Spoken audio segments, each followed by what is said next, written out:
დილა მშვიდობის მიყვარს დილის კარგი ამბებით დაწყება თქვენთვის. იმედია ეს ეხმარება თქვენს ენთუზიაზმს და გიღვივებთ.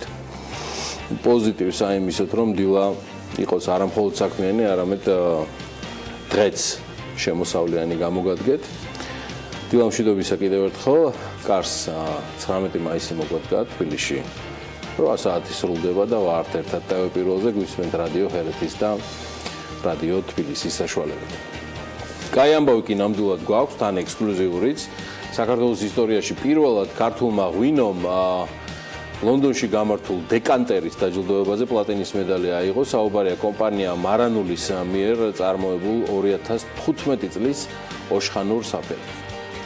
ღვინომ საუკეთესო ქართული წითელი ღვინის კატეგორიაში უმაღლესი ჯილდო მოიპოვა. ბრინჯაოს მედლებით დაჯილდოვდა კომპანიის მიერ წარმოებული კიდევ 2 ღვინო, მუკუზანი და ქვევრის რქაწითელი.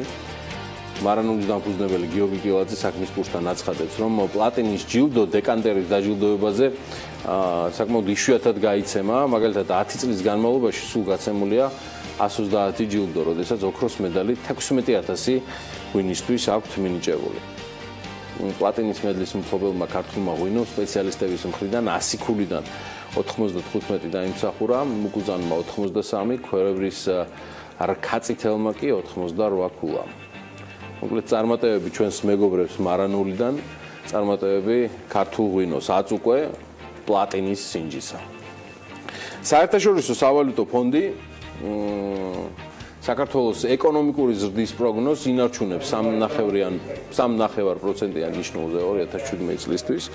2018 წელს კი ფონდი საქართველოში 20%-იან ეკონომიკურ ზრდას პროგრესირებს, უკაცრავად პროგნოზირებს. სავალუტო ფონდის მუდმივ მოქმედი წარმომადგენელი საქართველოში ფრანსუა პეშო განმარტავს, რომ მიმდინარე წელს საქართველოს ეკონომიკის მთავარი მამოძრავებელი ინვესტიციები და შიდა მოხმარების ზრდა იქნება.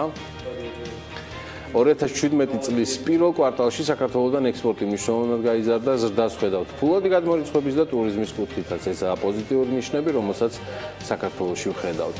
მის წამონარიდი პეშოს პრეზენტაციიდან. ამჯერად მსოფლიო ქვეყანას ვურჩევთ ისრუნონ კონკურენტუნარიანობისა და პროდუქტიულობის გაზრდაზე. ესეც ჩემო ბატონო მისი პრეზენტაციიდან სიტყვებია. ასევე საჭიროა ფისკალური რისკები შემცირდეს. საქართველოს მთავრობამ უკვე გადადგა ნაბიჯები იმისთვის, რომ საბიუჯეტო დეფიციტი შემცირდეს. ვფიქრობ, რომ ფისკალური კონსოლიდაციისთვის ძლიერი ნაბიჯები გადაიღდა, განაცხადა ფრანსუა პეშო. რეგიონის ქვეყნებისთვის ეკონომიკური ზრდის პროგნოზი გაიზარდა, რაც ძირითადად რუსეთში ეკონომიკის გაჯანსაღებით არის გამოწვეული. სავალუტო ფონდი აღნიშნავს, რომ რუსეთის ეკონომიკის გაჯანსაღება დადებითად აისახება ზოგადად რეგიონის ქვეყნების ეკონომიკაზე. ერთადერთი ქვეყანა რეგიონში, სადაც სავალუტო ფონდი რეცესიას ელოდება, აზერბაიჯანია. გუშინ პირადად გავხდით ფრანსუა პეშოს პრეზენტაციაზე, ვერ ვიტყვი, რომ არ მესმის, ან ცუდად მესმის სავალუტო ფონდის წარმომადგენელთა ენა, თუმცა ზედმეტად მეხამუშა და დიდად არ მომეწონა, ან გნებავთ, არ მესალგუნა მისი პრეზენტაციის შემდგომ კითხვა-პასუხის პანელზე ფონდის წარმომადგენლის მოჭარბებული არ ვიცი აუდიტორიის დასმულ კითხვებზე. ფონდის წარმომადგენელმა არ დამალა თავისი დამოკიდებულებაც 95 მუხლის შესაძლო ამოღებასთან დაკავშირებით. თემა თავისუფლების აქტის შეცვლას ან სულაც გაუქმებას ეხებოდა. ფრანსუა პეშო მიიჩნევს, რომ ამ საკითხზე გადაწყვეტილება ქართველებმა უნდა მიიღონ. თუმცა ფონდის წარმომადგენელი მიიჩნევს, რომ ეს დისკრეცია არ უნდა იყოს შეზღუდული ამგვარი ნორმებით. სულაც არ მიგვირს. სავალუტო ფონდის ასეთი პოზიცია მით უმეტეს, როცა მათ არ ყოფნით არგუმენტები მთავრობას და პარლამენტს მიუთითონ და მკაცრი რეკომენდაციები მისცენ ხარჯების შემცირებისკენ ან ოპტიმიზაციისკენ. ერთი თქმა შემიძლია დადასტურებით, რომ ჩვენი მთავრობის წარმომადგენლები გაცილებით პროგრესულად გამოიყურებოდნენ გუშინ თავიანთი პოზიციის დაფიქსირებისას, ვიდრე სავალუტო ფონდის წარმომადგენელი. თუმცა არც ეს არ მიყურს. და რა ვქნა.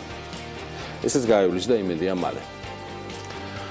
კიდევ ახალი ამბავი ის გახლავთ, რომ ახრედიანის ქუჩაზე მდებარე შენობა აუქციონზე ხელმეორედ გაიყიდება.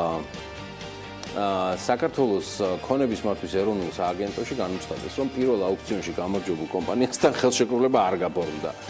მიზეზების შესახებ უწყებაში ვერ საუბრობენ, რამდენადაც მათთვის უცნობია, რატომ არ მოხდა ხელშეკრულების გაფორმება კომპანიის მხრიდან. თბილისის ერთ-ერთ ისტორიულ და ტურისტულად დატვირთულ ნაწილში ახლედიანის ქუჩა 22 ნომერში მდებარე 1269 კვადრატულ მეტრის მიწის ნაკვეთი და მასზე განთავსებული შენობა ნაგებობები პირობიან ელექტრონულ აუქციონზე სასტუმრო ინფრასტრუქტურის მოწყობის მიზნით იყიდებოდა. ქონება გასაყიდად სახელმწიფო ქონების ეროვნულმა სააგენტომ გამოიტანა აპრილში აუქციონში გამარჯვებულიც გამოვლინდა, თუმცა საბოლოოდ ხელშეკრულება არ გაფორმდა. ხო მაგარია.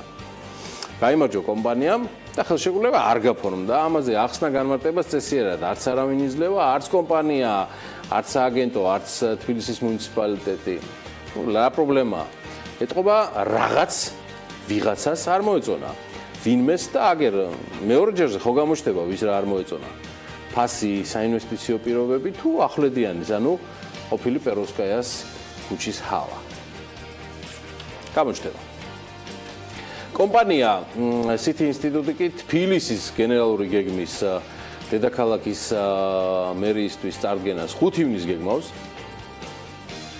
ამის შესახებ საქმის კურსს გენერალურ გეგმაზე მომუშავე კომპანიის წარმომადგენელმა მამუკა სალუქვაძემ განუცხადა.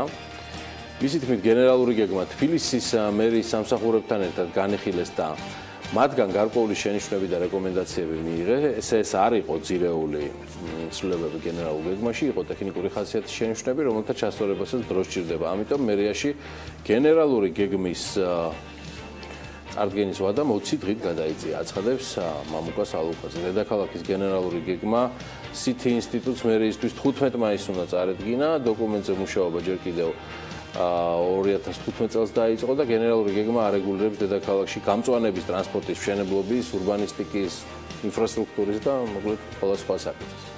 მერიაში დოკუმენტის წარდგენის შემდეგ მისი სახალხო განხილვები უნდა გაიმართოს, შემდეგ კი დედაქალაქის საკრებულომ დაამტკიცოს თუ შემდეგ დედაქალაქის საკრებულომ უნდა დაამტკიცოს. ეხლა მთავარია რომ თუ ეს სახალხო განხილვები საკონსტიტუციო ცვლილებების განხილვას დაემსგავსა, მერე ნახეთ გართობა. წყალში ჩაიყრება შრომას და ჯაფას და იმედია ქართველი ურბანისტები, არქიტექტორები და ინფრასტრუქტურის სპეციალისტები სათანადო პროფესიონალიზმს გამოავლენენ აღნიშნული განხილვებისას. მოკლედ დღეს არც მაცხვიტია, არც დოუნანა, მაგრამ ვიცი რომ ძალიან საინტერესო პროლოგი აქვს თავად ანალაპიაშვილს, რომელიც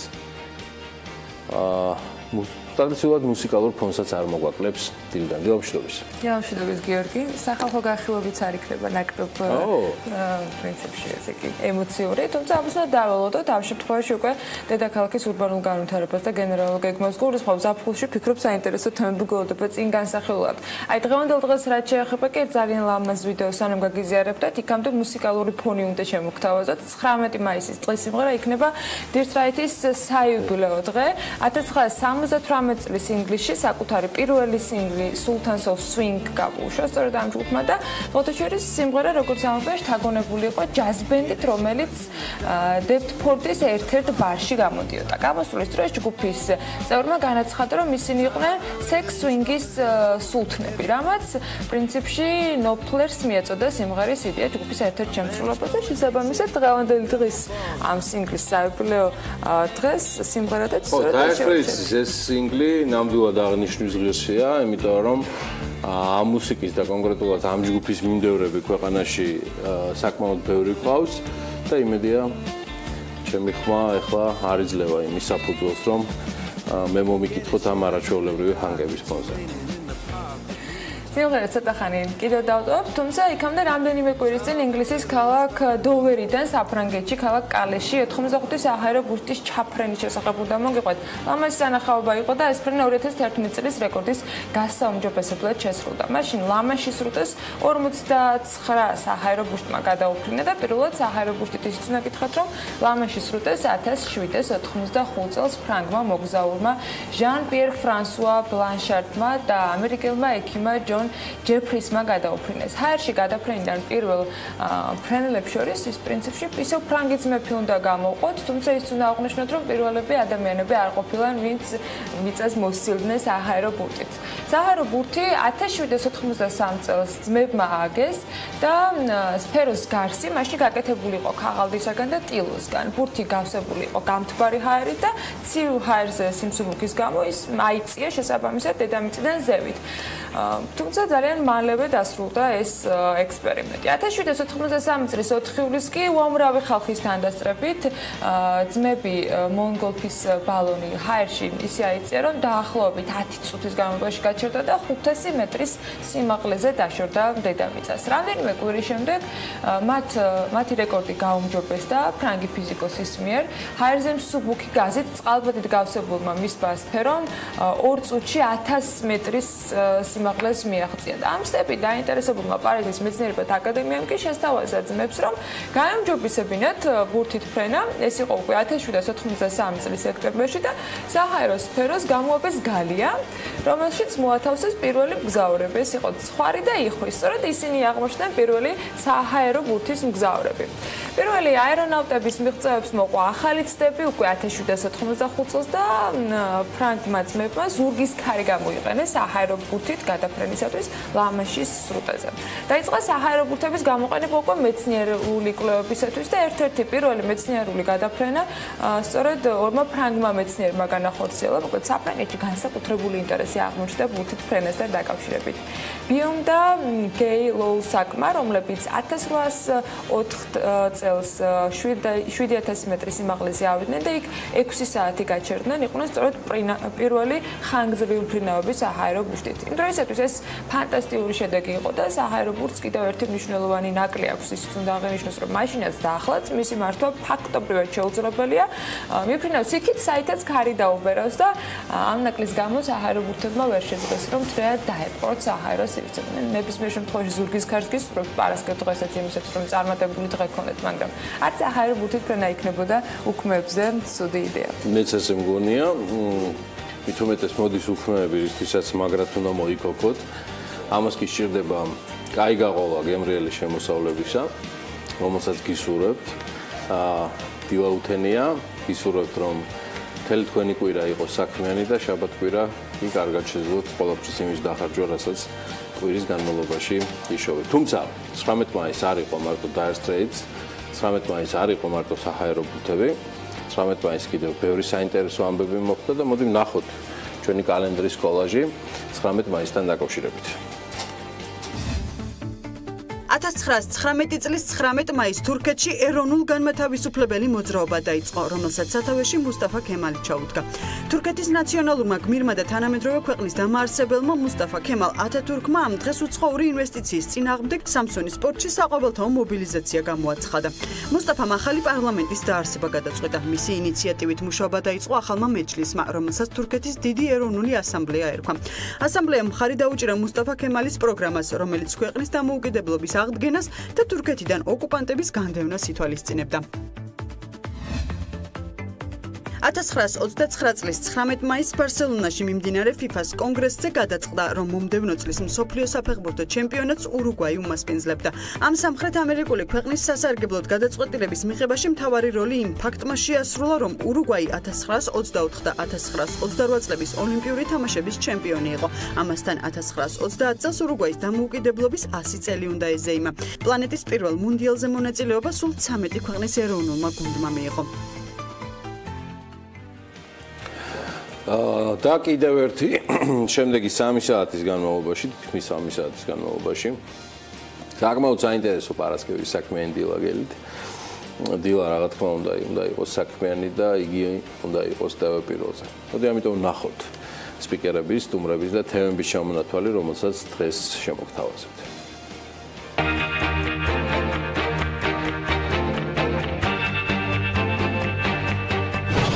19 მაისის საქმიანად დაწყებისათვის დილიდან ზრუნავენ ექსპერტი თენგიზ შერგელაშვილი, დავით ჩიხლაძე, გრავისის დამფუძნებელი. სამართლის რუბრიკაში ელენე ჩომახიძის სტუმრები საქართველოს კონსტიტუციიდან 91 მუხლის შესაძლო ამოღებაზე იმსჯელებენ. ფასკუნჯებზე ნადირობას განაგრძობს შოთადი ხმელაშვილი, მორიგი სტარტაპი დიმიტრი ტეფნაძე, ედმუვის ხელმძღვანელი იქნება. დილა უნდა იყოს საქმიანი და რა თქმა უნდა TV პირველზე.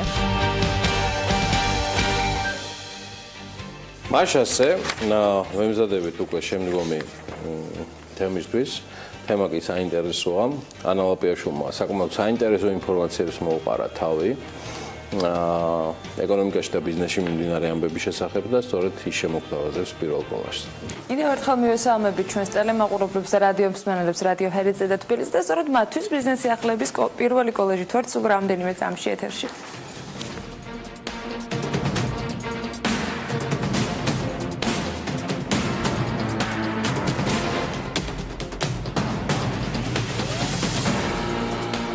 თბილისმა საქართველო-ავსტრიის ბიზნეს ფორუმს უმასპინძლა და ამ ფორუმის მიზანი საქართველოსა და ავსტრიას შორის სავაჭრო ეკონომიკური ურთიერთობების გააქტიურება და ბიზნეს წრეებს შორის საქმიანი თანამშრომლობის განვითარებაა. ქართული და ავსტრიული კომპანიების წარმომადგენლებს საშუალება აქვთ პირისპირ გამართონ მოლაპარაკებების სამომავლო თანამშრომლობასთან დაკავშირებით. მათ შორის ეკონომიკის მინისტრის მოადგილის გიორგი ჩერქელიშვილის განცხადებით, ავსტრიელი ინვესტორების მხრიდან ძირითადი ინტერესი იკვეთება როგორც სოფლის მეურნეობის, ისე ტურიზმის და მრეწველობის სფეროს მიმართულებით. ფორუმს ორგანიზებას კი თავის მხრივ საქართველოს სავაჭრო სამრეწველო პალატა და ავსტრიის ფედერალური ეკონომიკური პალატა უწევდნენ. არ ყოფს თუ არა მთავრობა საარჩევნო დაპირებას ციგარ ბარებისათვის ლიცენზირების ვალდებულების შემოღებით. ალექსანდრე ჯეჯელავა ამბობს, რომ ამასთან დაკავშირებით განსხვავებული მიდგომებია. ვიცე-პრემიერს ციგარა ბარების მოწყობისათვის ახალი ნებართვის მოსაოდნელი შემოღება მთავრობის ხდომის დასრულების შემდეგ შევაფასებინეთ, რომლის ფარგლებშიც 4 წელიწადში ერთხელ ბიზნესს 15,000 ლარის გადახდა მოუწევს და ეს იმ ფონზე, როდესაც ოცნების მთავრობას პროგრამაში ეწერა, რომ ახალ ნებართვებზე და ლიცენზიებზე გამოცხადებული იყო მორატორიუმი. ეს ის შემთხვევა არ არის, როცა ბიუჯეტში ფული სჭირდება თან იყოს კავშირში. მე ვფიქრობ, როგორც წინა შეკითხვაზე ვთქვი, რომ ნებისმიერი რამე, რაც გაართულებს ჯანმრთელობის მოსპობას, არის პოზიტიური. ასე ვთქვათ, შესაბამისად, ჩემი როგორც ახალგაზრდობის პოლიტიკის მიმართულებით ვიცე-პრემიერის პოზიცია და განათლების და მეცნიერების მინისტრის არის, რომ ნებისმიერი ბარიერი, ასე ვთქვათ, კანონის ფარგლებში და კონსტიტუციის ფარგლებში, რომელიც მოწევის პოპულარიზაციას ასეთ ადგილებში ან სხვა ფორმით გაართულებს, ეს იქნება აქციზის მიმართულებით ცვლილებები, შეფუთვის მიმართულებით, თუ სიგარა ბარების ლიცენზირების მიმართულებით, მე ვფიქრობ, რომ არის გამართლებული მოწევის გართულებაზე სწორედ საარჩევნო პროგრამაში გვეწერა ასევე, რომ ჯანსაღი ცხოვრების წესს შევუწყობთ ხელს და უწყობთ ხელს ჯანსაღი ცხოვრების წესს.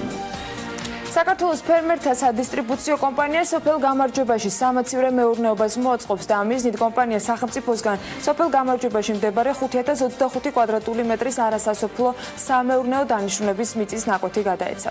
ეკონომიკის სამინისტროში განმარტავენ, რომ სამაცივრე მეურნეობას საშუალებას მისცემს ფერმერებს მთელი წლის განმავლობაში სასოფლო სამეურნეო პროდუქცია ტემპერატურის, ტენიანობის და ვარგისიანობის ვადების დაცვით შეინახონ. სამაცივრე მეურნეობის მოსაწყობად კი კომპანია 140,700 ლარის ინვესტიციას განახორციელებს. მათივე ინფორმაციით ახალი საწარმო წლიურად 200,000 ტონა პროდუქტს მიიღებს და გაატარებს.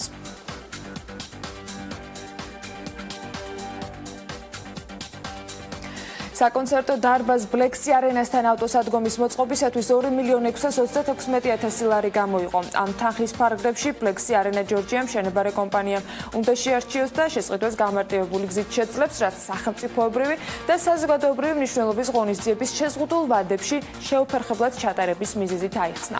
მთავრობამ შესაბამისი განკარგულება 4 მაისს გამოსცა.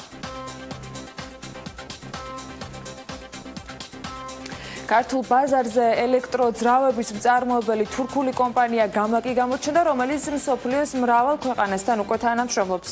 საქართველოში გამაკის ექსკლუზიური წარმომადგენელი კომპანია საბა გახდა. კომპანიებმა პირველად მიიღეს მონაწილეობა მშენებლობის და დიზაინის გამოფენაზე, რომელიც ექსპო ჯორჯიაში 19 მაისის ჩათვლით მიმდინარეობს. საწარმოები ელექტროძრავების გარეშე წარმოუდგენელი და მსგავს გამოფენებში მონაწილეობა ჩვენთვის ძალიან მნიშვნელოვანია, აღნიშნავენ კომპანიის წარმომადგენლები.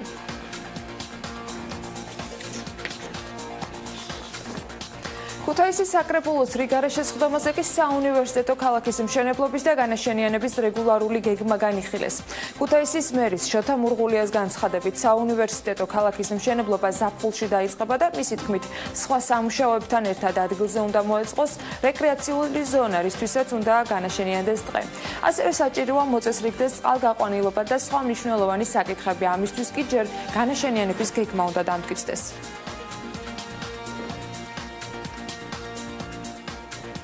ქართული მსხვილფეხა პირუტყვის ტყავი იტალიაში ჰერმესის ქარხანას მიეწოდება. საქართველოსთან ევროკავშირის ბაზარზე საბერძნეთში მსხვილფეხა პირუტყვის დაუმუშავებელი ტყავი უკვე გავიდა. ტყავის გატანასთან დაკავშირებით კი შესაბამისი საექსპორტო სერტიფიკატი სურსათის ეროვნულმა სააგენტომ გასცა. გიორგი ოკრებელაშვილი, რომელიც ქართული პროდუქციის გატანის პროცედურაში იყო ჩართული, ამბობს, რომ მომავალში მათი ბერძენი პარტნიორი გეგმავს საკუთარი წარმოების ნაწილი უკვე საქართველოში გადმოიტანოს. კიტკეტის ბატონის ფორმა ბრიტანეთში სავაჭრო მარკად არ დაარეგისტრირეს. სააპელაციო სასამართლომ არ დააკმაყოფილა შვეიცარიული კომპანია ნესტლეს საჩივარი, რომელიც ითხოვდა გადაწყვეტილების გაბათილებას ბატონის ფირმის რეგისტრაციასთან დაკავშირებით. კიტკეტის წინააღმდეგ ბრიტანული კომპანია კინდერი გამოვიდა, შესაბამისად სასამართლომ მიიჩნია, რომ შოკოლადის ფილის ფორმა უნიკალური სულაც არ არის. Apple's ერთ-ერთი პირველი პერსონალური კომპიუტერი გერმანიაში კელნის აუქციონზე გაიტანეს. ორგანიზატორების ვარაუდით მოწყობილობის ფასმა, რომელსაც დღევანდელი ელემენტალური მოთხოვნების შესრულება უბრალოდ არ შეუძლია, შესაძლოა $325,000-საც მიაღწიოს. მოწყობილობის გამოთვლილი ძალა იმდენად სუსტია, რომ ის დღეს ელექტრონული პოსტისთვის ინფორმაციასაც ვერ დაწერს, აღნიშნავს აუქციონის სახლის დირექტორი. Tesla სკანდალს შეხვევა კალიფორნიაში მდებარე ქარხნის თანამშრომლებმა გარდიანთან შრომის პირობებზე დაიჩივლეს. ამბობენ, რომ ილონ მასკის ამბიციურმა გეგმებმა გადაღრილობის ან სტრესის გამო რამდენიმე თანამშრომელი გონების დაკარგვამდე მიიყვანა. დავინახე, როგორ კარგავდნენ ადამიანები გონებას და იატაკზე ეცემოდნენ. ისინი გვეუბნებიან ვიმუშაოთ იმ დროს, როცა ისევ იატაკზეა დავარდნელი, ამბობს ქარხნის თანამშრომელი. მსგავს ისტორიებს ყვებიან სხვა თანამშრომლებიც და ამბობენ, რომ ტრამვების გამხელა არ უნდათ, რადგან ისინი უფრო ილს სამუშაოზე გადაყავთ და საათობრივ ანაზღაურებას უმცირებენ. გარდიანთა სატელეფონო საოფისას ილონ მასკმა აღიარა, რომ რთული სამუშაო პირობები არსებობს მის კომპანიაში და მილიარდერი ამბობს, რომ მუდმივად აწუხებს მისი თანამშრომლების ჯანმრთელობა და სწორედ ამის გამო გასულ წელს ქარხანაში შრომის უსაფრთხოების ვითარებაც გამოსწორდა. მასკმა ზარალზეც დაიჩილა და აღნიშნა, რომ Tesla ჯერ ზარალზეა და მათი შედარება სხვა მწარმოებლებთან უბრალოდ არ შეიძლება. ევროკომისიამ კი Facebook-ი 100 მილიონი ევროთი დააჯარიმა ამის შესახებ და ამის მიზეზი WhatsApp-ის შეძენასთან დაკავშირებული არასწორი ინფორმაციის გავრცელება გახდა. ეს თავად ევროკომისიის ანგარიშში აღნიშნული. ოფიციალური გამოძიება სოციალური ქსელის წინააღმდეგ გასული წლის დეკემბერში დაიწყო. ევროკომისიის ცნობით Facebook-ს ორი სხვადასხვა დარღვევა ჰქონდა. WhatsApp-ის შერწყმასთან დაკავშირებით გავრცელებული ყალბი ინფორმაცია, ისევ როგორც კომისიის მოთხოვნაზე საპასუხო არასწორი ინფორმაცია. გასულ კვირას კი შეერთებულ შტატებში ნედლი ნავთობის მარაგი 1,800,000 ბარელით შემცირდა. შტატების ენერგეტიკის სამინისტროს მიერ გავრცელებული ინფორმაციის თანახმად მარაგის მოცულობა 520,800,000 ბარელია. შემცირდა ბენზინის მარაგიც 413,000 ბარელით და შეადგინა 240,669,000 ბარელი. დისტილატების მარაგები შემცირდა 1,994,000 ბარელით და შეადგინა 146,824,000 ბარელი. ნავთობის რეზერვების სტრატეგიული მარაგები გასული კვირის განმავლობაში უცვლელი დარჩა და ამ დროისათვის 696 მილიონ ბარელს შეადგენს. ახლა უკვე დრო არის, რომ დღევანდელ დღის წესრიგს გადავხედოთ, ისე პარასკევით დღერის, როგორც აღმოჩნდა, არც ისე დატვირთულად სურთ ჩვენთვის საინტერესო სფეროს წარმომადგენლებს, რომ დღევანდელი დღე გაატარონ და არც ისე ვრცელი დღის წესრიგი გვაქვს. 12 საათზე საქართველოს რკინიგზაში Lean Six Sigma-ის მეთოდოლოგიის დანერგვის პროექტში მონაწილე თანამშრომლებისათვის სერტიფიკატების გადაცემის ღონისძიება დღეს დაგეგმილი. ასევე 12 საათზე ეროვნული ბოტანიკური ბაღის ახალ დეკორატიულ სივრცეში ბოტანიკური ბაღებისა და საბაღე ხელოვნების პირველი მწვანე გამოფენა Green Expo 2017-ის გახსნა შედგება. 12 საათზევე სილიკონველი თბილისის ბიზნესისა და ტექნოლოგიების უნივერსიტეტში ციფრული საწარმოების პრეზენტაცია უნდა გაიმართოს და 15 საათზე უკვე ბათუმში, სასტუმრო რედისონში საქართველოს ეკონომიკისა და მდგრადი განვითარების სამინისტროს ტურიზმის ეროვნული ადმინისტრაცია ბლექსი არენას კონფერენციას გამართავს. ამასთან დაკავშირებით პრინციპში ინფორმაცია მოვისმინეთ კიდეც ბიზნეს სიახლეებში. აი წინ კიდევ ერთი საინტერესო ამბები გველის, უბრალოდ საჭირო პარასკევით დღისათვის მით უმეტეს და განსაკუთრებით რა ხდება სავალუტო ბირჟაზე, ამას რამდენიმე წამში გავიდებთ.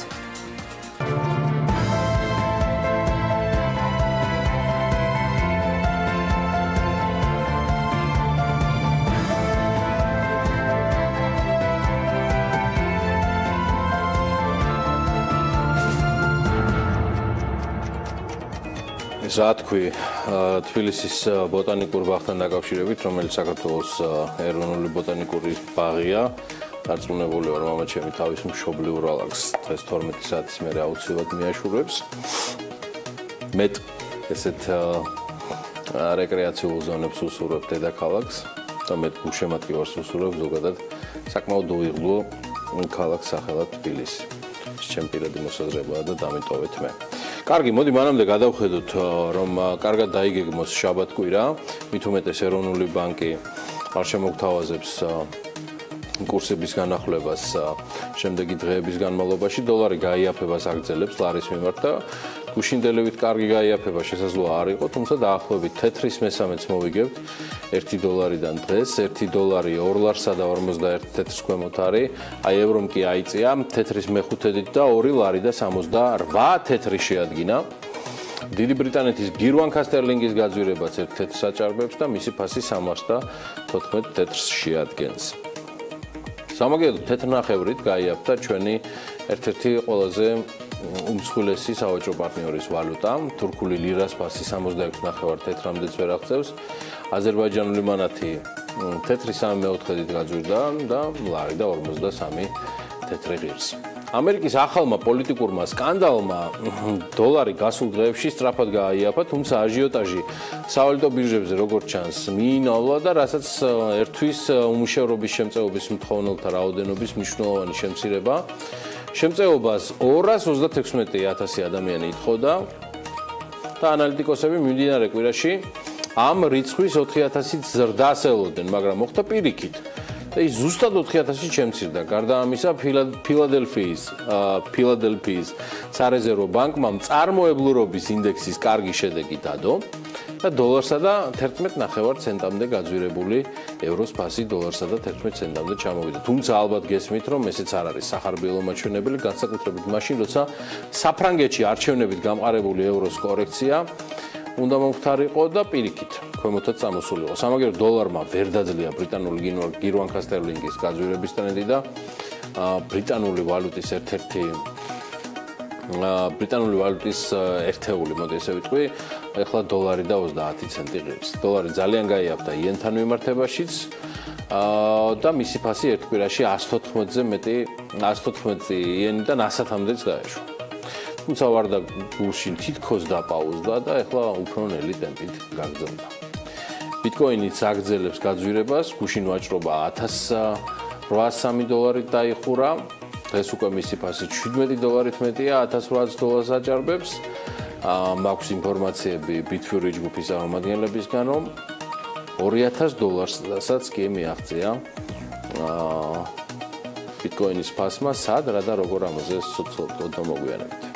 ახალი ნიშნული პრინციპში და ახალი რუბიკონის გადალახულია. დარწმუნებული ვარ, რომ 2000 დოლარიანი ნიშნული არ იქნება ერთადერთი ზედაზღვარი, რომელთან დაკავშირებითაც ბიტკოინი საკუთარ რეკორდებს მოხსნის. თუმცა ისევ ეროვნულ ვალუტას უნდა დაუბრუნდეთ და ადგილობრივ სავალუტო ბირჟებს, რომელთან დაკავშირებითაც გუშინ ეროვნულმა ბანკმა ძალიან საინტერესო ამბავი გაავრცელა და ფიქრობ საყურადღებო ბევრისთვის. ეროვნული ბანკის მიერ განხორციელდა აჭარის რეგიონში არსებული 47 ვალუტის გადამცვლელი პუნქტის შემოწმება და უკანონო შემოსავლის ლეგალიზაციის აღკვეთის ხელშეწყობა შესახებ საქართველოს კანონის და ვალუტის გადამცვლელი პუნქტების რეგისტრაციისა და რეგულირების წესის მოთხოვნის დარღვევის გამო 13 ვალუტის გადამცვლელ პუნქტს დაეკისრა საჯარიმო სანქცია დაახლოებით 280,400 ლარის ოდენობით, ხოლო 34 ვალუტის გადამცვლელ პუნქტს საერთოდ გაუქმდა რეგისტრაცია.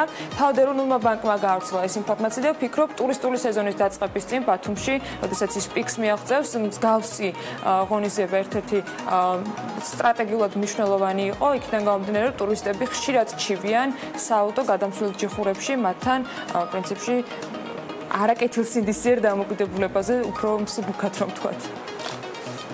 მოდი რახან საქართველოს რამდენიმე წუთით შენ დაგიტოვე ახალი ამბებით, საერთაშორისო ამბებს და ამ სავალუტო რყევებს ისევ მე გავაგრძელებ და ჩვენს ყველაზე საქმიან მაყურებელს და რადიო მსმენელს ვეტყვი, რომ მსოფლიოს უმდიდრესმა ადამიანებმა 4 შაბათს ამერიკის პრეზიდენტის დონალდ ტრამპის ისევ და ისევ მის გამო დაკავშირებული სკანდალის გადამკიდე 35 მილიარდი დოლარი დაკარგეს. ძალიანაც თქვენ უინერვიულებთ.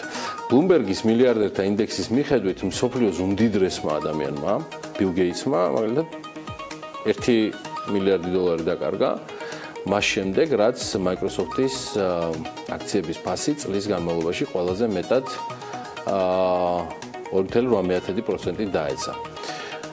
$1.7 მილიონი დაკარგა ჯეფ ბეზოსმა მისმა კომპანიამ, უკვე კი უნდა იცოდეთ, რომ ის მას ეკუთვნის Amazon-ი.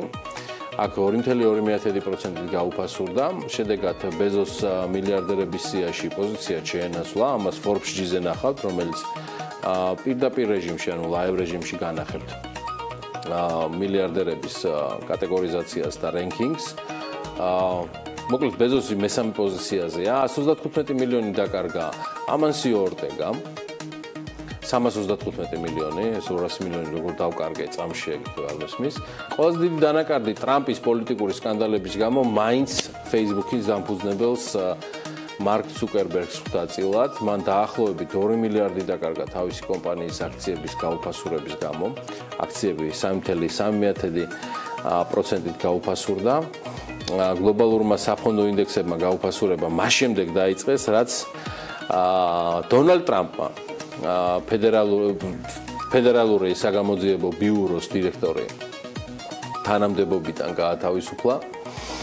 ამერიკის საფონდო ბირჟებზე აქციები სექტემბრის შემდეგ ყველაზე მეტად სწორედ აი ამ პერიოდში გაუფასურდა და რამდენადაც მე გადავხედე სტატისტიკას, ის 8 თვიან ისტორიულ მინიმუმზეა. ასე 8 თვეშიც იქნება ისტორიული მინიმუმები. ეხლა კვლავ ანასთან უნდა გადავიდე ლაპიაშვილთან, რომლის დახმარებითაც და ასევე ცხადია SEO development-ის დახმარებით გავარკვევთ რა მინდი გველის დღეს, პარასკევს და ასევე ამ შაბათ-კვირას. თუმცა არაერთხელ გავაფრთხილე ჩემი თანაწამყვანი და პარტნიორი, რომ განსაკუთრებით ყურადღებით ყოფილიყო ფოთთან, საგარეჯოსთან, გურჯაანთან დაკავშირებით და ბატონი გელანარსია იწერება ფოთიდან, რომ გამაგებინეთ საქმიანი დილის სამყანებო. ეს ის შემთხვევა, როცა ვაცხადებ ხოლმე ერთ-ერთ მონაწერს ჩვენთან, რომ მთელი საქართველოს მასშტაბით ვაცხადებს ეს ანალაპიაშვილი ამინდის პროგნოზო. ფოთი რატომ ავიწყდება პერიოდულად? ასე რომ ჩემოანა გიყურებს მთელი საქართველო და შეეცადე რომ ყველა იყოს კმაყოფილი. შევეცდები, შესაბამისად შეგვიძლია ამინდის პროგნოზისათვის გამოყოფილდ, რომ ჩვენ უფრო გავზარდოთ და საქართველოს ყველა ქალაქს მივაკუთვნოთ ამინდის პროგნოზისათვის გამოცხადების. მოდი ფორმატზეც ვიფიქროთ, მით უმეტეს ყავს საკმაოდ საინტერესო პარტნიორი SEO development-ის სახით, რომელიც ძალიან მოტივირებულია და ვიცი რომ ამ კომპანიის აქტივობა ძალიან იზრდება ბაზარზე და SEO development-თან ერთად მინიმუმ 3-ჯერ ცხადდება თუ არ ვწდები ამინდის პროგნოზე, ხო? მე მგონი რომ რაღაცა ფორმატი უნდა მოვიფიქროთ საიმისოდ რომ შენადარს. რომელსაც ეროვნული გარემოს ეროვნული სააგენტო გვაწვდის და სწორედ მათ მიერ მოწოდებული ინფორმაციას ვაცხადებ ჩვენ განსაკუთრებით რაღაცას. ამის სამართლებ, ხო? რა თქმა უნდა, სელექცია არ ხდება. მოდით სულ რამდენიმე წამში გავგოთ რა ინფორმაციას გვაწვდის გარემოს ეროვნული სააგენტო.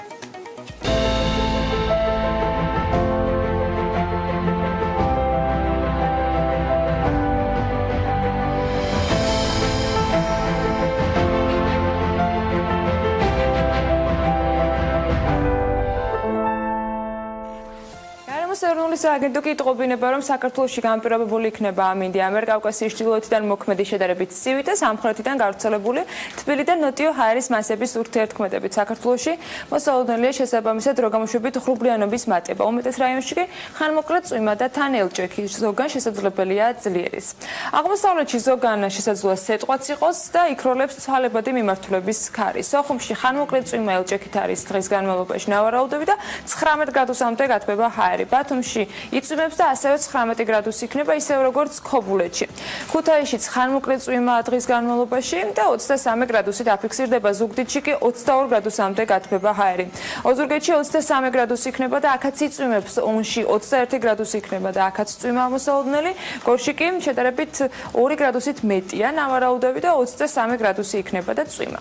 ცხინვალში ხანმოკლე წვიმას ველოდებით ელჭექით და 22 გრადუსი იქნება. მარნეულშიც ასევე 22 გრადუსი დაფიქსირდება და რუსთავში 25 გრადუსია მოსალოდნელი, ახალციხეში 22 გრადუსი, ბორჯომში, ხანმოკლე წვიმას და ელჭექთან ერთად 23 გრადუსს ვარაუდობენ სინოპტიკოსები და ბაკურიანში იქნება სულ რაღაც 15 გრადუსი.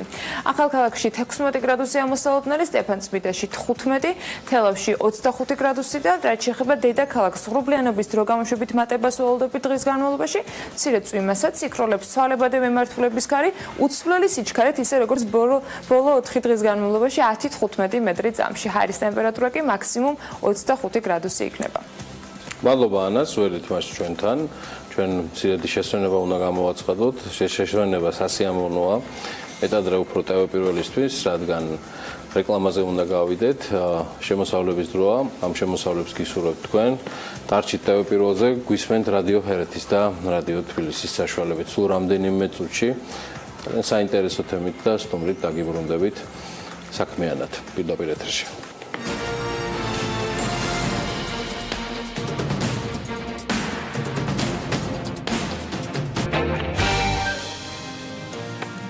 რეკლამის შემდეგ საქმიანი დავბრუნდით პირდაპირ ეთერში და პირველზე გვიყურებს და გვისმენთ ჩვენი პარტნიორი რადიოების ჰერეთის და თბილისის საშუალებით. ვსაუბრობთ თემაზე, რომელიც განსაკუთრებით საინტერესო არის მათ შორის რეგიონში მაცხოვრებლებისათვის, რადგან მათი ფულის განკარგვას ეხება უშუალოდ და ამის შესაძლებლობას ან ნებართვას. 7 ქალაქისათვის თვითმმართველობის სტატუსის მოხსნის და მუნიციპალიტეტის გამგეობასთან მიერთების საჭიროებას აღმასრულებელი ხელისუფლება გაზრდილი ხარჯებით და დუბლირებული ფუნქციებით ხსნის. დღეს სახელმწიფო ბიუჯეტი თელავში, ოზურგეთში, ზუგდიდში, ამბროლაურში, მცხეთასა და ახალციხეში როგორც მერის, ისე რაიონული გამგეობების თვითმმართველ ერთეულებს აფინანსებს. მერების და გამგებლების იდენტური ფუნქციებით და ამ ორგანოების იდენტური სტრუქტურული ერთეულებით. ოპოზიცია, რომელიც ამ ინიციატივას ეწინააღმდეგება, ხელისუფლებას 7 თვითმმართველი ქალაქისათვის სტატუსის ჩამორთმევის ნაცვლად საბიუჯეტო ხარჯების სხვაგვარად შეკვეცას ურჩევს. რამდენად შესაძლებელია ამის განხორციელება, საერთოდ არის თუ არა დღეს მოქმედი სისტემა გამართული და ამჯობესია თუ არა ის, რომელიც საკონსტიტუციო განხილვებისას გამოჩნდა, რომ შესაძლოა მიიღონ. თენგიზ შერგელაშვილს ექსპერტს მასპინძლობთ საქმიანი დილაში, რომელიც სხვათა შორის ამ ცვლილებისას, როდესაც პირველი ეტაპი იყო რეგიონულ მმართველობაზე, თავად იყო მინისტრის მოადგილე და თავად მონაწილეობდა ამ ცვლილებაში. ბატონ თენგიზ, მაშინ ის რეფორმა ბოლოში ვერ გავიდა, ვაღიაროთ, რომ ის დაგეგმილი რაც იყო, ვერ შესრულდა. ყოველ შემთხვევაში ბევრნაირად განიცადა მოდიფიკაცია და რეალურად უფლების მიცემა რეგიონებისათვის, რომ მათ თავიანთ თავისთვის ფული ეშოვათ, განეკარგა და ასე შემდეგ, ვერ მოხდა. სრულყოფილად ეს რეფორმა ვერ გადის ბოლოში ევროპაშიც კი დღესაც მიმდინარეობს, უბრალოდ დაგეგმილ ამოცანებთან შედარებით კი ბატონო, ყველაფერი ვერ განხორციელდა და სწორედ ამას მინდა ხაზი გაუსვარო, იმიტომ რომ ალბათ არც ერთი სფერო არ არის ისეთი, რამდენიმე სფერო არის უფრო სწორად, სადაც პოლიტიკურ შეთანხმებას აქვს ძალიან დიდი მნიშვნელობა და სწორედ ეს რეფორმა იყო ამის შედეგი, რომ გარკვეული შეთანხმებებმა, კომპრომისებმა გამოიწვია ის, რომ რაღაცეები ისე არ განხორციელდა, როგორც თავიდან იყო დაგეგმილი. რასაც არ აქვს ადგილი დღეს, როდესაც რაღაცა პოზიცია ითქვა და რაიმე ტიპის შეთანხმება ან ვთქვათ გარკვეული არსებითი განხილვებს ადგილი არ აქვს. ჩვენ მივიღეთ რამდენიმე სრულად მცდარი არგუმენტი, ახლა ვაპატიეთ და თქვენ შესავარს იყო ასე ვთქვათ პერიფრაზირებული პოზიცია, რომ თითქოს რაღაც არის დუბლირებული, ეს უბრალოდ ტყუილია. ეს ნიშნავს იგივეს, რომ მაგალითად ლაგოდეხის და ხონის გამგებელს ფუნქციები აქვს დუბლირებული. ზუსტად იგივეა, ვთქვათ, რომ ქალაქ თელავის და თელავის მუნიციპალიტეტის იმის მერის და გამგებლის ფუნქციები ეს იგივეა. მე ორივე მხარის პოზიციები წარუდგინე მაყურებელს დღეს რასაც ამბობენ, თუმცა იმასაც აღნიშნავთ, რომ ის სრულება, რომელიც დღეს დაიგეგმა თქვენთვის, თქვა არ მოგწონთ სოციალურ ქსელებში, ყოველ შემთხვევაში ასე ჩანდა თქვენი პოზიცია. თუ არ მომწონს, ეს არის პირდაპირ თქვათ მანკიერი, ქვეყნისთვის არის აზიანო პირდაპირ თქვათ. თვითონ რომ მაშინ რომ არ ყოფილიყო პოლიტიკური ნება იმის, რომ ბოლომდე არ მისულიყო ეს რეფორმა, დღეს შესაძლოა ეს არ მომხდარიყო. მე გეტყვით, რომ მაშინ დაიწყო პირველი ნაბიჯები გადაიდგა. დათვალაზე ვარ წასულიყავით ამ შემთხვევაში პოლიტიკური თქვა. იცით რა არის, მაშინ იყო პირველი ნაბიჯი. შესაბამისად, აქ ისაზღვრებოდა რამხელა ყოფილიყო ეს პირველი ნაბიჯი, მაგრამ მაშინვე იყო ჩანაფიქში, რომ ამ არჩევნებისთვის შემდგომი ნაბიჯები უნდა გადადგმულიყო წინ. შესაბამისად, ის პირველი ნაბიჯები, კი ბატონო, ჩვენ მაშინ ვფიქრობდით ცოტა უფრო მეტი ქალაქებს, გამოვიდა 7 ქალაქი, მაგრამ ამ არჩევნებისთვის უნდა გავაგრძელებინ ამ თემას საუბარი. ამის ნაცვლად ჩვენ წავედით უკან და გავთ ნაბიჯებს უკან. არგუმენტი, რომელიც დასახელდა, რომ 40 მილიონით არის გაზრდილი ხარჯები, პირდაპირ გეტყვით ტყუილია, იმიტომ რომ თვითმმართველობის კოდექსში პირდაპირ მათემატიკური ფორმულაა ჩადებული საშტატო რიცხოვნების. იქ არის 30 საბაზო რიცხვი. სრულდება ეს ფორმულა. არა, ეს ყველგან სრულდება, რომ კანონით დარღვევა არის ეს. შესაბამისად არის ამორჩეველთა რიცხვი და არის ტერიტორიული ერთეულების რაოდენობა.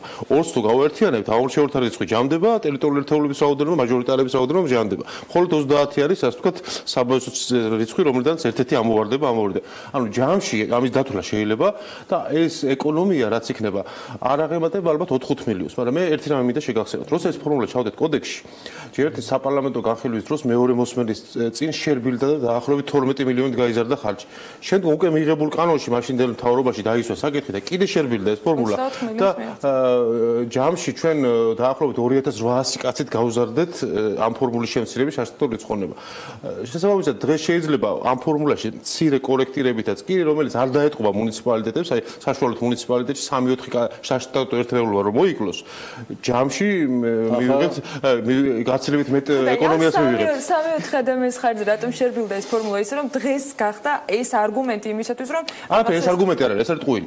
პირდაპირ თქვათ, იმიტომ რომ რეზერვები და შესამცირებელი მუნიციპალიტეტებში, მათ შორის თბილისშიც არის გაცილებით მეტი არის, მეტი შეიძლება გაკეთდეს ადმინისტრაციული ხარჯების ოპტიმიზაციისთვის და საერთოდ რო დავდოთ სასწორზე ქალაქების სტატუსი და ის რამდენი მილიონის ეკონომია, რომელიც მე მინდა ხაზი გავუსვა, ეს ეკონომია ავტომატურად კი არ იქნება. ეს ეკონომია იმ შემთხვევაში იქნება, თუ დაახლოებით 500-600 კაცს არჩევნების მეორე დღიდან გაუშვებენ სახში, არსად არ გადაიყვანენ. ამაზეა საუბარი. თორე თუ ნაწილი გადაიყვანეს, ეს 4-5 მილიონიც არ იქნება. აქ არის საუბარი იმაზე, რომ თუ 500-600 კაცს არჩევნების მეორე დღეს ერთ დღეს ყველას გაუშვებენ სახში, მაგ შემთხვევაში შეიძლება იყოს 4-5 მილიონი ეკონომია. ამაზეა საუბარი, ასე რომ აქ ეს არგუმენტი საერთოდ მოსატანი არ არის, როცა საქმე ეხება სრულიად სხვას. საქმე ეხება იმას, რომ ჩვენ უნდა გამოვიდეთ საბჭოთა ტერიტორიული დიზაინიდან მუნიციპალიტეტებისა, რომელთაც ჩვენ ევროპაში ვართ მეორე ადგილზე საშუალო მოსახლეობით მუნიციპალიტეტების, განსაკუთრებით სამხრეთული მაღალმთიანი ქვეყნებში, იგივე შვეიცარია, ავსტრია, საფრანგეთი, ჩეხეთი, რო ავიღოთ ეს ქვეყნები, უბრალოდ შემთხვევაში მუნიციპალიტეტები გაცილებით უფრო პატარა, საშუალო რიცხვი ევროკავშირში არის 6700 მოსახლე ერთ მუნიციპალიტეტში, ჩვენთან არის 75000-ზე ზემოთ და შესაბამისად ჩვენ უნდა წავსულიყავით იგითკენ, რომ გარკვეულად ოპტიმალური სურათი მივიღო. რა უნდა ყოფილიყო ბაზა? ერთ-ერთი დიდი პრობლემა ქვეყნისთვის გამოწვევა არის ურბანიზაციის ხარისხი. ჩვენ დღეს ვართ 139 ადგილზე ურბანიზაციის მაჩვენებლით. ჩვენ ეს დედაქალაქის ხარჯი და მაქსიმუმ ქუთაისი, ბათუმი, ფოთი, რუსთავის ხარჯი, ასე ვთქვათ, და შესაბამისად მცირე საშუალო და პატარა ქალაქების განვითარებას ალტერნატივა არ აქვს. ჩვენ თუ უნდა წავიდეთ შემდგომი ურბანიზაციის გზით, ევროპა ეს არის მცირე საშუალო და დიდი ქალაქების და სასოფლო დასახლებების, რომლებიც მაქსიმალურად მიდის მისწრაფის ურბანიზაციისკენ თავისი ინფრასტრუქტურული კლასით, ასე ვთქვათ. და სუბურბები, ეგრეთ წოდებული მიმართულებით არაფერსეც არ ვაგებ. ამ მიმართულებით რომ გადავდგეთ, ეს ნიშნავს იმას, რომ არსებული ქალაქებზე უფრო მეტი ფოკუსირება უნდა გავაკეთოთ. ფოკუსირების ორი გზა არსებობს. ერთი არსებობს, როცა აქ ადგება რეგიონული განვითარების და ინფრასტრუქტურის სამინისტრო, ენერგეტიკის, ეკონომიკის სამინისტრო, შემოიტანს სოფლიო ბანკის და აზიის განვითარების ბანკების კრედიტებს და ცენტრალიზებულად რაღაც ინფრასტრუქტურას გააკეთებს. ეს არის ერთი გზა და მეორე გზა არის, როდესაც მუნიციპალიტეტში არსებობს ხელისუფლება, საჯარო ხელისუფლება, თავისი ბიუჯეტით, თავისი კომპეტენციებით, რომელიც ფოკუსირებულია ქალაქის პრობლემებზე, ქალაქის ხელისუფლება, სასოფლო დასახლების გარკვეულ ერთობლიობაზე, ასეთი მუნიციპალიტეტებზე შესაბამის ხელისუფლება და განვითარება, რაც ჩვენ მოგწევს ევროპაში, რომ ჩავდივართ, ყველაზე მეტად რა მოგწევს, ჩვენ ხო დედაქალაქის გარედაც გავდივართ ხოლმე, პატარა ქალაქები, პატარა სასოფლო ტიპის დასახლები, ყველგან ეს არის დაფუძნებული იმ პატარა მცირე მუნიციპალიტეტებზე, რომელსაც ყავს თავისი წარმომადგენლობით და აღმასრულებელი ბიუჯეტი, ეს რომ არ არსებობდეს, შეუძლებელია პარიზის ცენტრიდან მაგალითად იქნეს დაეგმილი რომელიღაც მცირე პატარა ფრანგული ქალაქის გასაგები რომ გახდეს, ანუ რაზე ვსაუბრობ და რის პრინციპში წართმევ შესაძლებლობაზე არის საუბრო, როდესაც გაუქმდება ეს თვითონ ქალაქი. აი დაახლოებით წარმოგიდგენთ კორპუსის თავმჯდომარე რომ აალაგებდეს ყოველს თქვენ სახლს, დაახლოებით ასეთი სიტუაცია, იმიტომ რომ თქვენ იცით თქვენ სახლში როგორ უნდა დაალაგოთ, ამ შემთხვევაში რაიონულ მართლობაზე გულისხმობ და ცენტრალური ხელისუფლება თავად, ანუ შუამავლების თავმჯდომარე მილაგებს სახლს. ხო, აი დაახლოებით, ან შუამავლების საშუალებით გეკითხება რა გინდა შენ სახლში. უკეთეს მაგალითს მოგიყვანთ. თქვენ გაქვთ თქვენი სახლი და ული თქვენ სახლს. თქვენ გვერდზე არის მეზობელი, რომელსაც ადარდებს განსაკუთრებით რაღაც სოფელში აქვს სახლი აგარაგივით. თქვენი ბიუჯეტი თქვენს ბინას უვლით, ის თავის სახლს უვლის სოფელში.